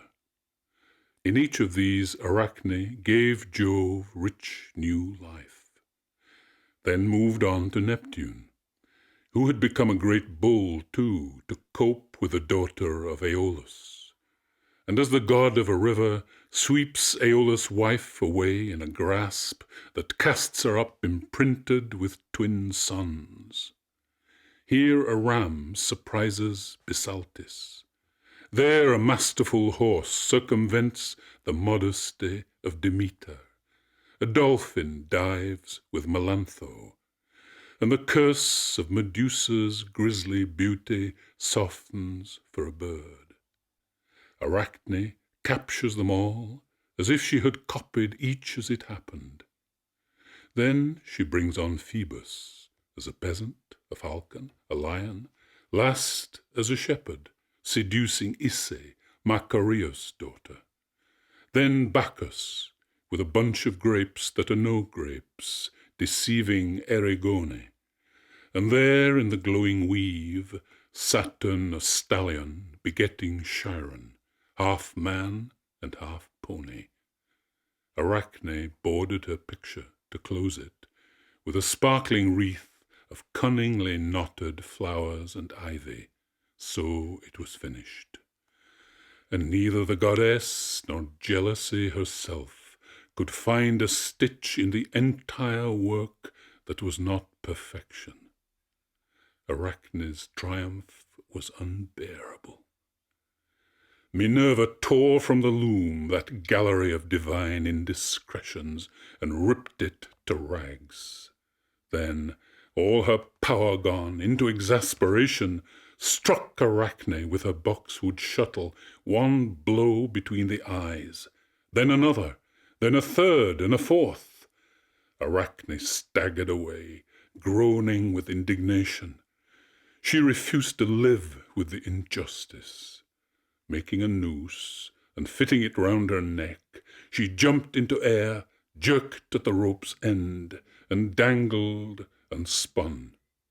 Pity touched Minerva. She caught the swinging girl. You have been wicked enough to dangle there forever, and so you shall, but alive, and your whole tribe the same through all time populating the earth. The goddess squeezed onto the dangling Arachne, venom from Hecate's deadliest leaf. Under that styptic drop, the poor girl's head shrank to a poppy seed, and her hair fell out. Her eyes, her ears, her nostrils diminished beyond being. Her body became a tiny ball, and now she is all belly with a dot of head. She retains only her slender, skilful fingers for legs. And so forever she hangs from the thread that she spins out of her belly, or ceaselessly weaves it into patterned webs on a loom of leaves and grasses, her touches deft and swift and light as when they were human. End of CD 2. CD 3. Midas. Peasants crowded to gawp at Silenus, the end product of a life they could not imagine. They chained him with flowers and dragged him in a harness of flowers to their king Midas, as if he was some harmless, helpless, half-tapir or other charming monster.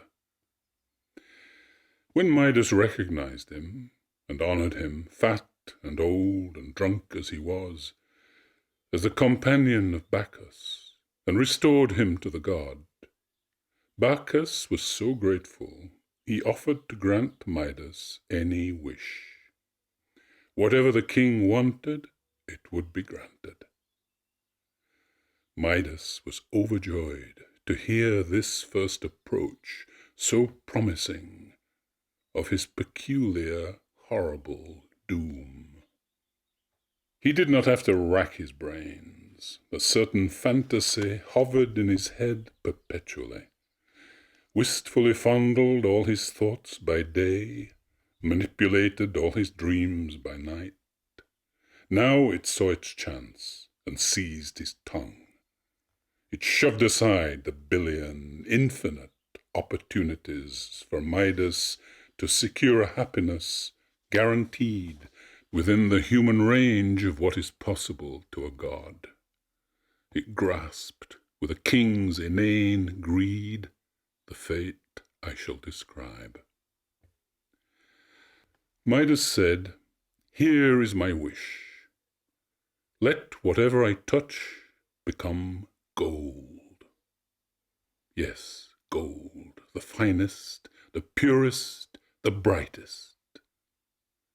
Bacchus gazed at the king and sighed gently. He felt pity, yet his curiosity was intrigued to see how such stupidity would be punished. So he granted the wish, then stood back to watch. The Phrygian king returned through the garden, eager to test the power, yet apprehensive that he had merely dreamed, and now was awake where alchemy never works. He broke a twig from a low branch of oak. The leaves turned to heavy gold as he stared at them, and his mouth went dry. He felt his brain move strangely, like a muscle. He picked up a stone and weighed it in his hand as it doubled its weight, then doubled it again, and became bright yellow. He brushed his hand over a clump of grass. The blades stayed bent, soft ribbons of gold foil. A ripe ear of corn was crisp and dry and light as he plucked it, but a heavy slug of gold intricately braided as he rolled it between his palms. It was then that a cold thought seemed to whisper. He had wanted to chew the milky grains, but none broke chaffily free from their pockets. The ear was gold, its grain inedible, inaccessibly solid with the core. He frowned. With a frown on his face, he reached for a hanging apple. With a slight twist, he took the sudden weight no longer so happily. This was a fruit he made no attempt to bite as he pondered its color. Almost inadvertently, he stroked the door pillars as he entered the palace, pausing to watch the brilliant yellow suffuse the dark stone. He washed his hands under flowing water at a fountain. Already a hope told him that the gift might wash away, as waking up will wash out a nightmare. But the water that touched him coiled into the pool below as plumes of golden smoke, settling heavily in a silt of gold atoms. Suddenly his vision of transmuting his whole kingdom to gold made him sweat.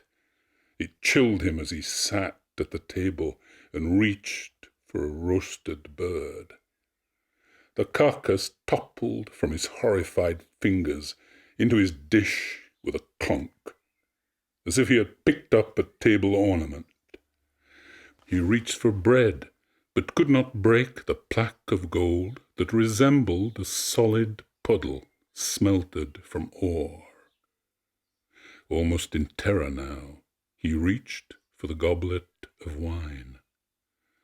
Taking his time, he poured in water, swirled the mix in what had been translucent rhinoceros horn, but was already common and commoner metal. He set his lips to the cold rim, and others, dumbfounded by what they had already seen, were aghast when they saw the wet gold shine on his lips. And as he lowered the cup, saw him mouthing gold, spitting gold mush that had solidified like gold cinders. He got up, reeling from his golden chair as if poisoned. He fell on his bed, face down, eyes closed, from the golden, heavy fold of his pillow. He prayed to the god who had given him the gift to take it back. I have been a fool. Forgive me, Bacchus. Forgive the greed that made me so stupid. Forgive me for a dream that had not touched the world, where gold is truly gold and nothing but. Save me from my own shallowness, where I shall drown in gold and be buried in gold. Nothing can live, I see, in a world of gold. Bacchus, too, had had enough. His kindliness came uppermost easily. I return you, said the god, to your happier human limitations. But now you must wash away the last stain of the curse you begged for and preferred to every blessing. A river goes by Sardis. Follow it upstream. Find the source which gushes from a cliff and plunges into a rocky pool. Plunge with it. Go completely under. Let that river carry your folly away and leave you clean. Midas obeyed, and the river's innocent water took whatever was left of the granted wish. Even today the soil of its flood plain can be combed into sparse glitter, and big popcorns of gold in its gravels fever the fossicker. Midas never got over the shock. The sight of gold was like the thought of a bee to one just badly stung. It made his hair prickle his nerves tingle. He retired to the mountain woods and a life of deliberate poverty. There he worshipped Pan, who lives in the mountain caves. King Midas was chastened, but not really changed. He was no wiser. His stupidity was merely lying low, waiting, as usual, for another chance to ruin his life. The cliff face of Tmolus watches half the Mediterranean. It falls away to Sardis on one side, and on the other to the village of Hypaipa. Pan lives in a high cave on that cliff. He was amusing himself, showing off to the nymphs, thrilling them out of their airy bodies with the wild airs he breathed through the reeds of his flute. Their ecstasies flattered him. Their words, their exclamations flattered him. But the flattered become fools. And when he assured them that Apollo, no less, stole his tunes and rearranged his rhythms, it was a shock for Pan to find himself staring at the great god, hanging there in the air off the cave mouth, half eclipsed with black rage, half beaming with a friendly challenge. Tmolus the mountain, suggested the god, can judge us. Tmolus shook out his hair, freed his ears of bushes, trees, birds, insects, then took his place at the seat of judgment, binding his wig with a whole oak tree, the acorns clustering over his eyebrows, and announced to Pan, "Your music first." It so happened Midas was within hearing, collecting nuts and berries. Suddenly he heard music that froze him immobile as long as it lasted. He did not know what happened to him as Pan's piping carried him off, filled him with precipices, lifted him on weathered summits, poured blue icy rivers through him, hung him from the stars, replaced him with a fluorescent earth, spinning and dancing on the jet of a fountain. It stopped, and Tmolus smiled, as if coming awake. Back, he thought, hugely refreshed from a journey through himself. But now he turned to Apollo, the great, bright god. As he turned, all his forest dragged like a robe.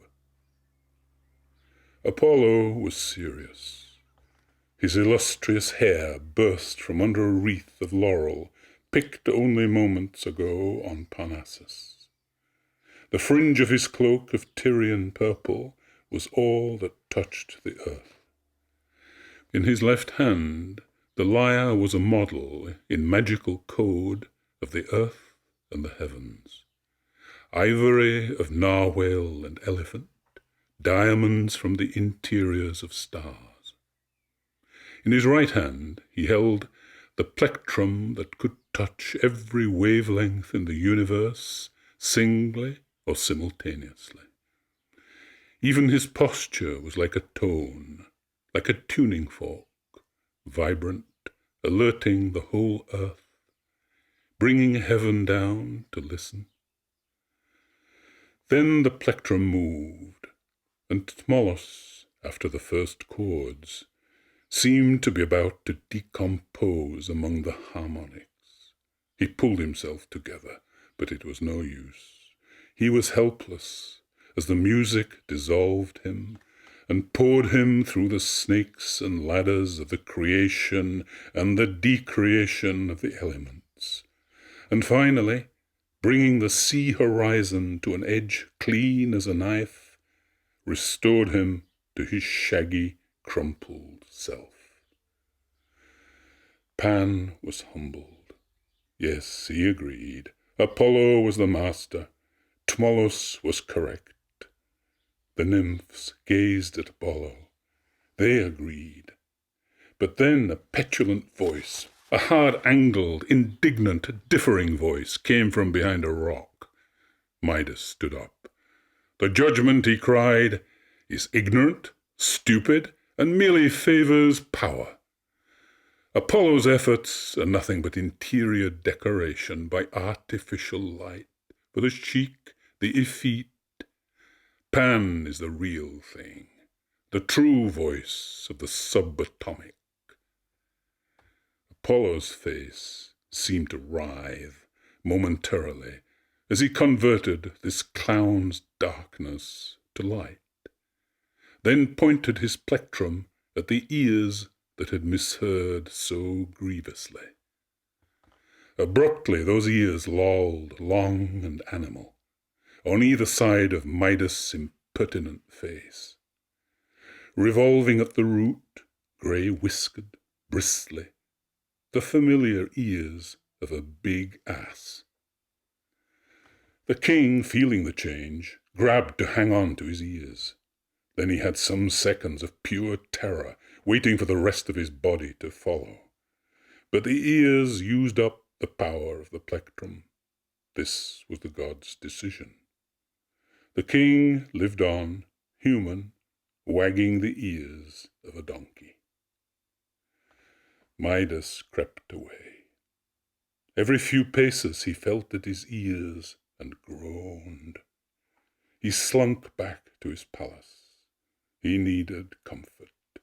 He was bitterly disillusioned with the spirit of the wilderness. He hid those ears in a turban superb as compensation could be. But a king needs a barber. Sworn to secrecy or impalement, the barber, wetting his lips, clipped around the gristly roots of the great angling ears, as if the hair there might be live nerve ends. What he was staring at, and having to believe, was worse for him than for their owner, almost. He had to hide this news as if it were red hot under his tongue, and keep it there. The ultimate shame secret of the ruler of the land. It struggled to blurt itself out whenever he opened his mouth. It made him sweat and often gasp aloud, or strangle a groan to a sigh, or wake up in the middle of the silent night, certain he had just yelled it out at the top of his voice to the whole city. He knew, this poor barber, he had to spit it out somehow. In the lawn of a park he lifted a turf after midnight. He kneeled there and whispered into the raw hole, "Ass's ears. Midas has ass's ears." Then fitted the turf back, trod flat the grave of that insuppressible gossip, and went off, singing under his breath. But in no time, as if the barber had grafted it there from some far-off reed bed, a clump of reeds bunched out from that very sod. It looked strange on the park lawn, but sounded stranger. Every gust brought an articulate whisper out of the bending stalks. At every puff they betrayed the barber's confidence, broadcasting the buried secret, hissing to all who happened to be passing, "Ass's ears. Midas has ass's ears." Niobe. Niobe had known Arachne. She too scorned the gods, for a different reason. Arachne's fate taught Niobe nothing. Niobe was proud. She was proud of the magical powers of her husband, Amphion, the king. And she was proud of the purity of the noble blood they both shared. and proud of their kingdom's envied might and splendour. But above all these, her greatest pride was her family, her 14 children.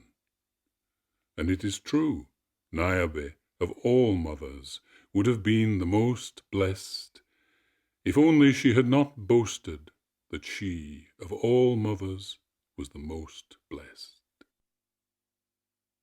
The daughter of Tiresias, Manto, whose prophetic frenzy opened the 3 worlds to her, came raving into the streets, possessed by vision. She screamed at the women of Thebes, "The goddess is speaking through my mouth. She commands you all, twist laurels round your heads, gather at the temple, burn incense, give prayers and offerings to Leto and the children of Leto." The Theban women asked no questions. If that was what the goddess wanted, that is what they would give her. They filled the temple, their worshipping cries went up to Leto and the children of Leto. But suddenly, in a swirl of attendants, Niobe was among them. She looked magnificent, like a great flame in her robes of golden tissue. She reared her spectacular head, her hair coiled and piled, like a serpent asleep on a heap of jewels. Anger made her beauty awesome. From her full height, she raked the worshippers with a glare of contempt. "Isn't this insane? Aren't you all out of your minds to offer tributes to these gods in the sky who exist only by hearsay? How can you do this and at the same time ignore real divinity, such as your eyes can see? You worship Leto, who lives only in a story, at altars built specially for her. But who has built an altar to acknowledge what is divine in me? My father was Tantalus. Among all mortals, only he sat at the feasts of the gods. Only he clinked glasses with them. My mother is a sister of the Pleiades, and that great god among the greatest, Atlas, who bears the globe of heaven on his back, he is my grandfather, and who forgets that my grandfather on the other side is Jupiter himself? And it is no boast when I remind you that great Jupiter is also my father-in-law. All Phrygia kneels and pays homage to me. I rule over this city that rose into place, stone by stone, as if weightless, obedient to my husband's magical airs. I am the queen of the royal palace of Cadmus. Wherever my eyes rest in my house, they rest on fabulous wealth. Nor can it be denied, my own beauty is not equaled on any face in heaven. No, I have been blessed above all women. Who can deny it? Who can doubt that my great fortune will continue to grow? It is too great, far, far too great for fate to reverse. Ill fortune cannot lay a finger on me. Let her take whatever she will. Whatever she can take, still she leaves me far more than she takes. Tell me, how can I fear ill fortune? Even if it came to the worst, if I lost some of my children, I could never be left with only 2. Only 2? 2 is all that Leto ever had. 2 children? You might as well have none. Get rid of those laurels. Back to your homes. Finish with this nonsense. Finish, I say. Cowed, the women of Thebes obeyed her. They dropped the laurel wreaths, broke off their worship, left the altars. But their prayers to Leto, like subterranean rivers, could not be stopped or diverted. They flowed on, unspoken, heard only by Leto. And Leto was enraged.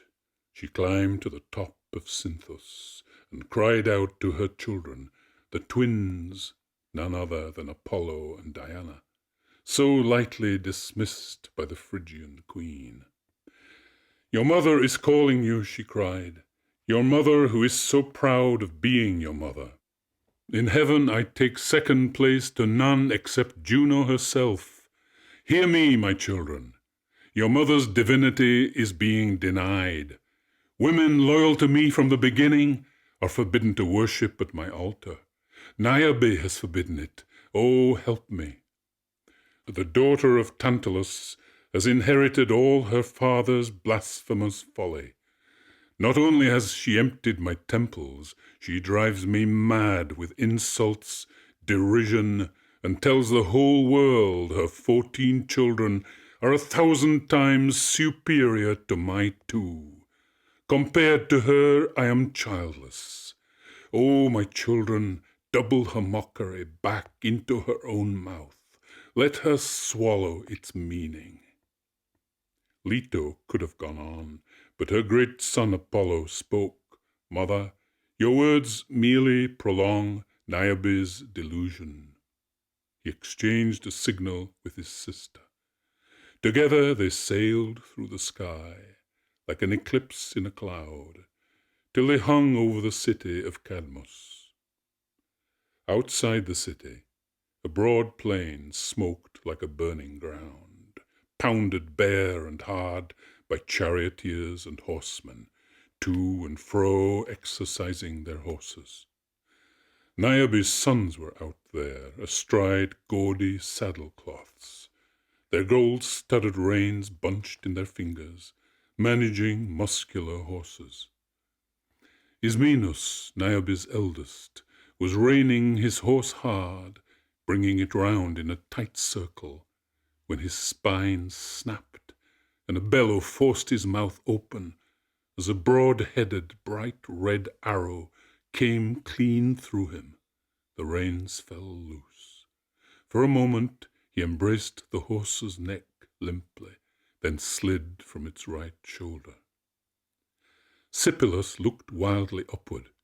He heard a quiver rattle high in the air, and urged his horse to a full gallop, as the ship's pilot, seeing the overtaking squall behind him, puts out every inch of canvas to catch every breath and escape it.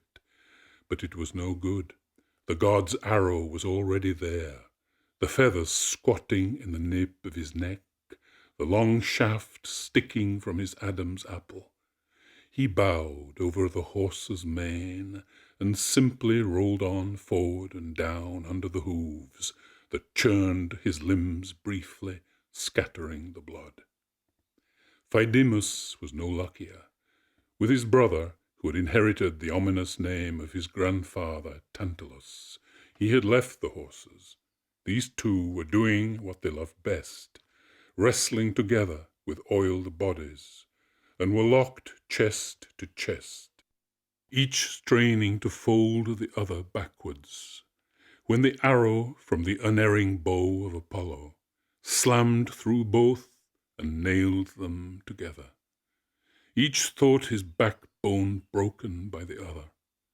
With a single groan they collapsed, crumpling sideways, a monster with 8 limbs, clawing for life, dying a single death from the one wound. Alphonor could not understand what was happening. He hammered his chest with his fists and tore at it with his fingers. He tried to lift his 2 brothers back on their feet, but as he struggled there with all his strength, braced under their dead weights, a forked barb of Apollo touched him beneath his left shoulder blade. It came out under his ribs on the right with a rag of his liver. He felt his heart kicking against the shaft as he dropped into darkness beneath his brothers. Long-haired Damasichthon was not so lucky to escape so smoothly. The arrow that brought him down had gone in behind the knee. He flung back his head, showing heaven a mask of agony, as he made one huge effort to wrench the barbs from their anchorage behind his tendons. The second arrow found him in that posture. It went in at the base of his throat, in the fork of his clavicle, and drove straight down through the aorta. A column of blood ejected it, and he fell like a broken fountain, the blood jetting in twisting and showering arcs from his flailing body. Ilioneus was last. He dropped to his knees and lifted his arms. "You gods," he cried, "all of you, hear me, spare me, protect me." But ignorant of his mother's folly, he was ignorant which gods to appeal to. Apollo the archer, touched with pity, regretted the arrow that his eye was following. But the wound was instantly fatal, surgical, precise, minimal. It stopped his heart before he felt the impact. Now the news came looking for Niobe. Rumor like an electrical storm wind, whisking the dust at street corners.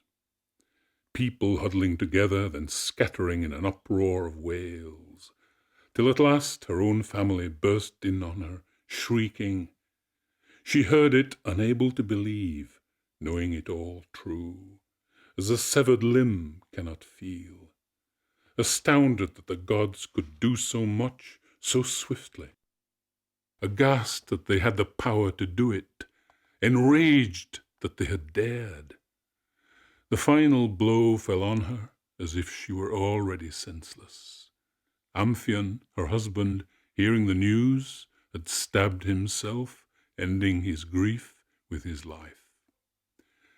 This was no longer Niobe the queen, who had driven her people as with a whip from Leto's altars, who had stalked through her own city like a conqueror viewing a conquest, when her beauty, her pride, her arrogance sickened the people with envy and hatred. Now even those who hated her most pitied her. She bowed over the cooling bodies of her sons.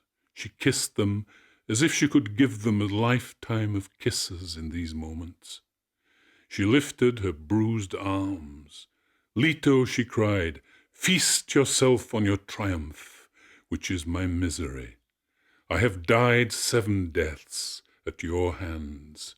In each of these 7 corpses I died in agony and lie dead. Gloat and exult, and yet your victory is petty. Though you have crushed me, I am still far, far more fortunate than you are. I still have 7 children." Demented with her losses, Niobe no longer knew how to be frightened or prudent. And even as she spoke, terror struck with an invisible arrow all who heard a bowstring thud in the air. The 7 sisters of the dead brothers stooped by the 7 biers, loose hair over their shoulders, mourning. One of them, as she eased the arrow from the heart of her brother, fell on him, an arrow through her own. Already dead, her mouth on his mouth. Another, consoling her mother, stopped mid-sentence, bent over her sudden wound and collapsed, mouth closed and eyes vacant. Another, running, seemed to stumble, but her sprawl was lifeless. Another, tripping over her body, was dead in the air as she fell. One of them squeezed her head and shoulders under her dead brother. Another stood in the open, sobbing, paralyzed with fear. When 6 of them lay dead, Niobe grabbed the 7th and covered her with her limbs and body, and tried to protect her in swathes of her robes, crying, "Leave me, my youngest, leave me one, leave me the smallest. Of all my children, let me keep this one." But a slender arrow had already located the child she tried to hide and pray for. Niobe gazed at the corpses. All her children were dead. Her husband was dead. Her face hardened and whitened as the blood left it. Her very hair hardened, like hair carved by a chisel. Her open eyes became stones, her whole body a stone. Life drained from every part of it. her tongue solidified in her stone mouth. Her feet could not move, her hands could not move, they were stone. Her veins were stone veins, her bowels, her womb, all stone, packed in stone. And yet this stone woman wept. A hurricane caught her up and carried her into Phrygia, her homeland, and set her down on top of a mountain. And there, a monument to herself, Niobe still weeps. As the weather wears at her, a stone shape weeps. Salmacis and Hermaphroditus. Among those demigods, those perfect girls who sport about the bright source and live in it, the beauty of Salmacis, the water nymph, was perfect. As among damsel flies, a damsel flies. As among vipers, the elegance of a viper, or a swan's grace among swans. She was bending to gather lilies for a garland, when she spied Hermaphroditus. At that first glimpse, she knew she had to have him. She felt she trod on prickles until she could touch him.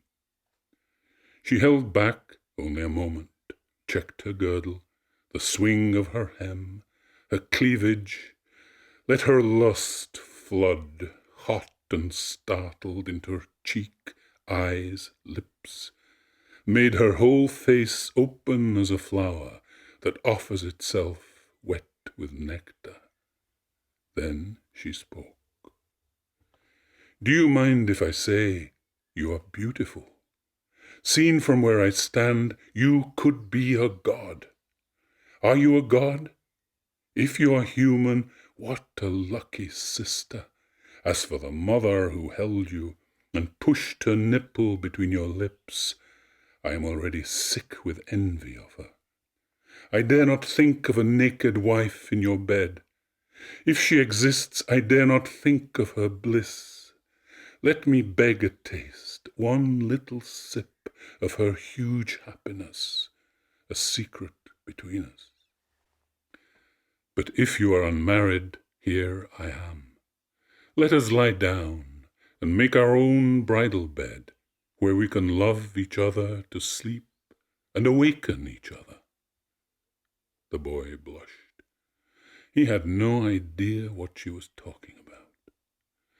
Her heart lurched again when she saw how his blush bewildered his beauty, like the red side of an apple against a sunset, or the ominous, dusky flush that goes over the cold moon when the eclipse grips its edge and begins to swallow it inch by inch, in spite of all the drums and pans and gongs beaten on earth beneath to protect it.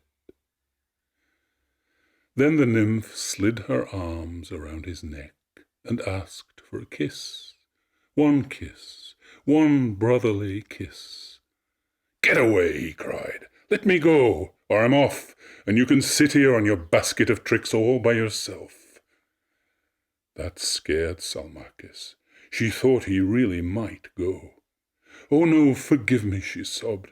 "Forgive me. I couldn't help it. I'm going. Oh, I'm spoiling this lovely place for you. I'm going. So, lingering her glances, she goes. And truly, she seems to have gone.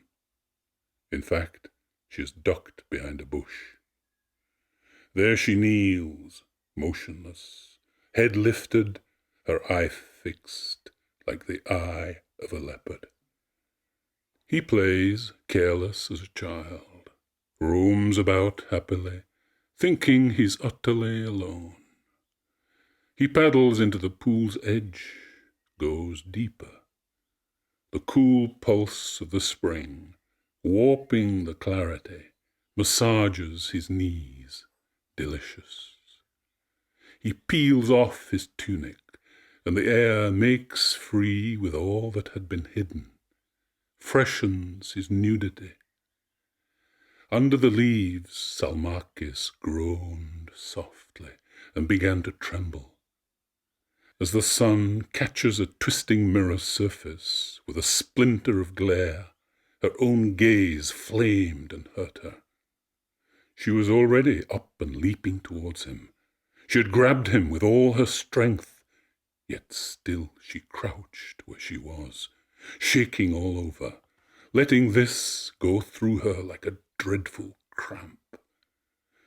She watched him slap his pale shoulders, hugging himself, and slap his belly to prepare it for the plunge, then plunge forward.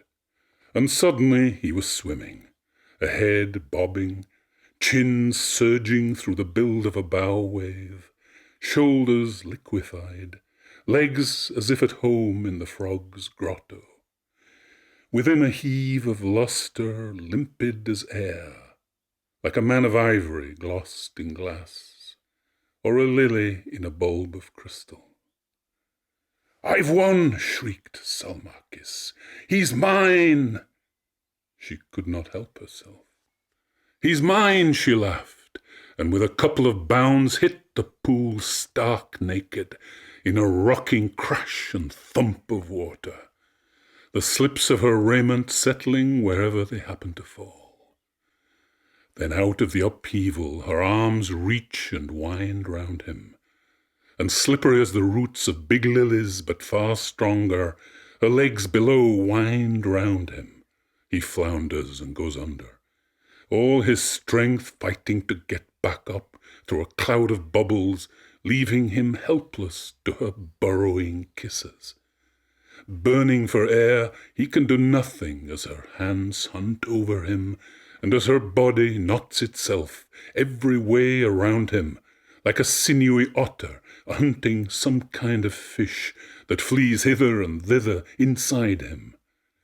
And as she flings and locks her coils around him like a snake, around the neck and legs and wings of an eagle that is trying to fly off with it, and like ivy, which first binds the branches in its meshes, then pulls the whole tree down, and as the octopus, a tangle of constrictors, nippled with suckers, that drag towards a maw, embraces its prey. But still Hermaphroditus kicks to be free, and will not surrender or yield her the least kindness of the pleasure she longs for, and rages for, and pleads for. As she crushes her breasts and face against him, and clings to him as with every inch of her surface, "It's no good struggling," she hisses. "You can strain, wrestle, squirm, but cannot ever get away from me now. The gods are listening to me. The gods have agreed we never, never shall be separated, you and me."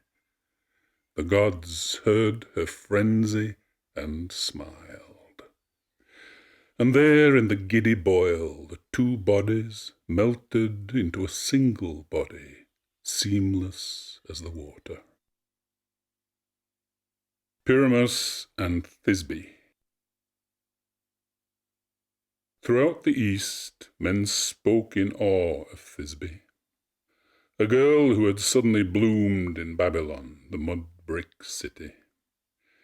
The house she had grown up in adjoined the house where Pyramus, so many years a boy, brooded, bewildered by the moods of manhood. These two, playmates from the beginning, fell in love.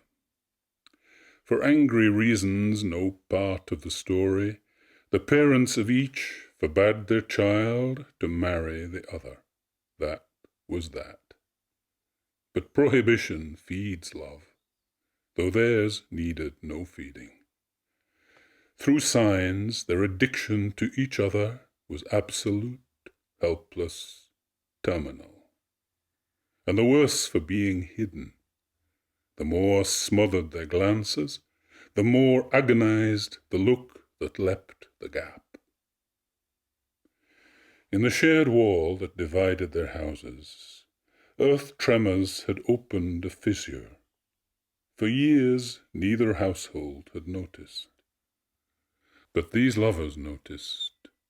Love is not blind, and where love cannot peer, pure clairvoyance whispers in its ear.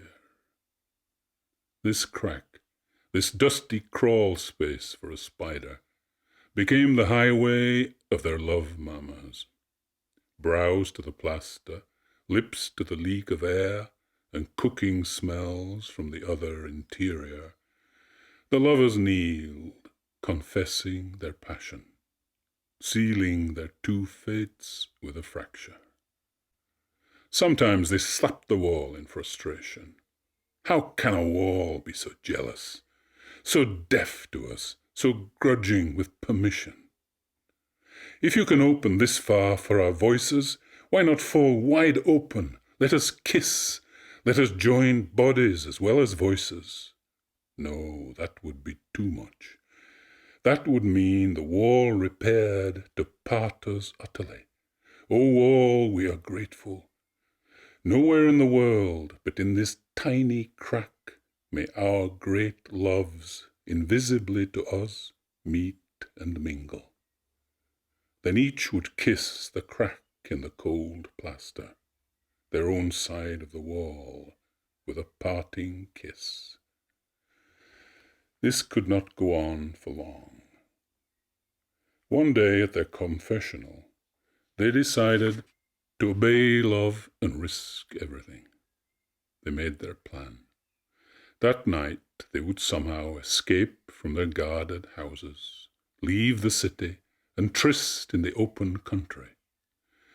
Their rendezvous, the mulberry tree over the tomb of Ninus, a famous landmark. At this time of the year, the tree was loaded with its milk-white fruit that a cool spring made especially plump and succulent. Their plan enthralled them with the joy it promised, a promise that seemed so sure no possible snag or snarl, no shadow of an error, no shiver of apprehension troubled it. Their sole anxiety was the unrelenting glare of the sun in the day that seemed to have stopped. But suddenly it was dark. Thisbe had oiled the hinges. Now they helped her slip from the house like the shadow of a night bird leaving the house eaves. The moonlight that lit her path from the city found the sparks of her eyes, but not her pallor. Her veil hid all but her eyes from night watchers. So she came to the tomb. Sitting in the shadow of the tree dense with fruit that reflected the moon like new snow, she stared out into the brilliant jumble of moonlight and shadows. She strained to catch the first stirring of a shadow that would grow into Pyramus. It was then, as she peered and listened, and felt the huge silence, the hanging weight of the moonlit cliff above her, and above the cliff the prickling stars, that the first fear touched her. She froze, her breath shrank, slight as a lizard's. Only her eyes moved. She had seen, in her eye corner, a shadow that seemed to have shifted. Now she could hear her heart. Her head swiveled. Somebody was walking towards her.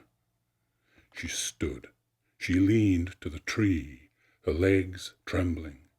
She realized she was panting, and almost cried out, "Pyramus!" But at that moment the shadow coughed a strange cough, hoarse, cavernous, and was much nearer, moving too swiftly. A strangely hobbling dwarf, bent under something. Then her brain seemed to turn over. Plain in the moonlight, she saw that what had looked like a dwarf was nothing of the kind. A lioness was slouching directly towards her, under its rippling shoulders, coming to wash its bloody jaws and quench its hanging belly, its blood-salt surfeit in the spring beside her. Without another thought, Thisbe was running. She left her veil floating to settle near the water. She ran, ducking behind the tomb of Ninus, too frightened to scream, and squeezing her eyes shut, squeezed herself into a crevice under the cliff. The lioness drank, then found the veil. The perfumed veil, perfumed again by woman's excitement and her fear. The beast began to play with the veil.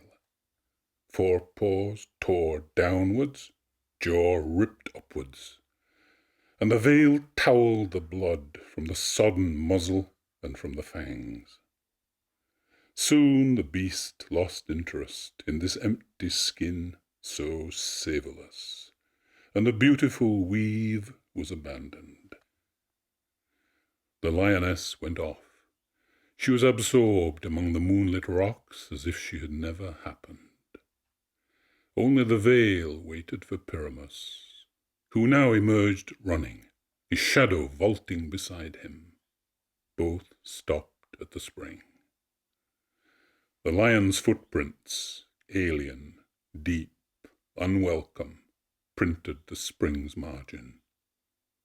Pyramus picked up the veil, too familiar, blackened by blood though it was, blood so fresh and glistening. He groaned, not unlike the lioness, but groaning words. Did our planning foresee this double death as a fitting finale to our love which was forbidden? But Thisbe should have escaped the lion and lived. I am to blame for appointing this wild place, but failing to be here before her. Then he roared aloud, "Are there any more lions living in the cliff there? Come out and punish a criminal." He groaned again to himself. Cowards call for death, but courage does something about it. He swayed, weeping into the sticky remnant.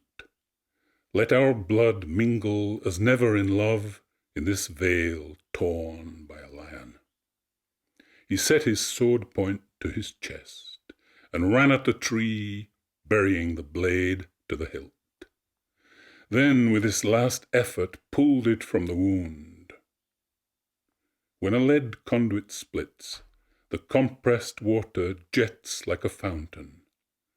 His blood shot out in bursts, each burst a heartbeat, showering the fruit of the tree, till the white fruits, now dyed hectic purple, dripped his own blood back onto his body, that spilled the rest of its life in heavy brimmings to the tree roots, that drank it and took it up to the fruits that fattened darker.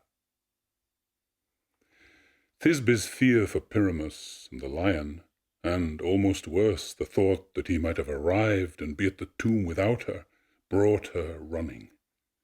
But when she saw the tree that had been snow-white with its fruit, now purpled dark, blackish in the moonlight, her new fear was that she had lost her bearings and come to the wrong place.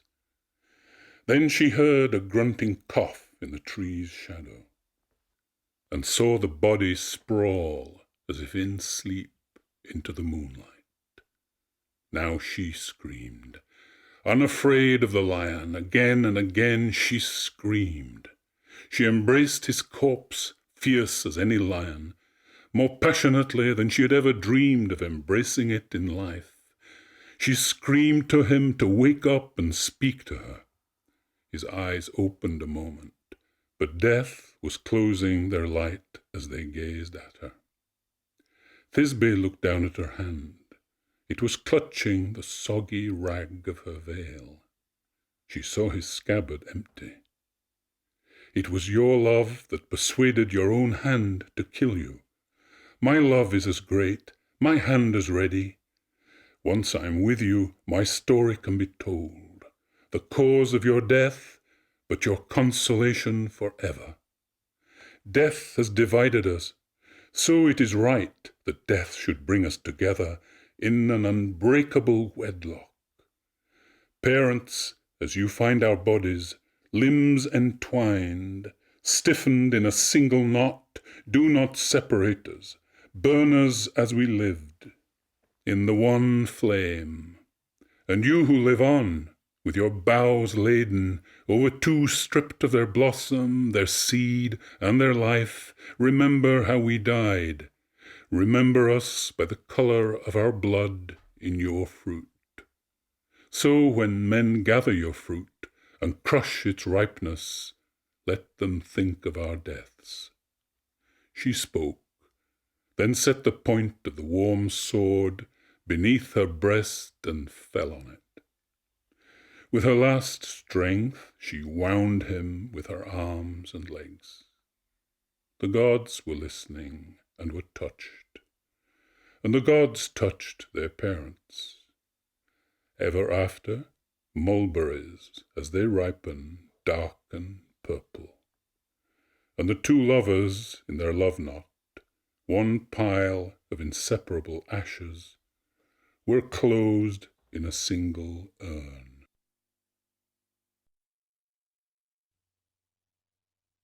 You've been listening to Tales from Ovid by Ted Hughes, narrated by Ted Hughes, published by Whole Story Audiobooks, an imprint of W.F. Howes Limited. This work is copyrighted 2016, estate of Ted Hughes. This recording is copyrighted 1997, Faber Audio.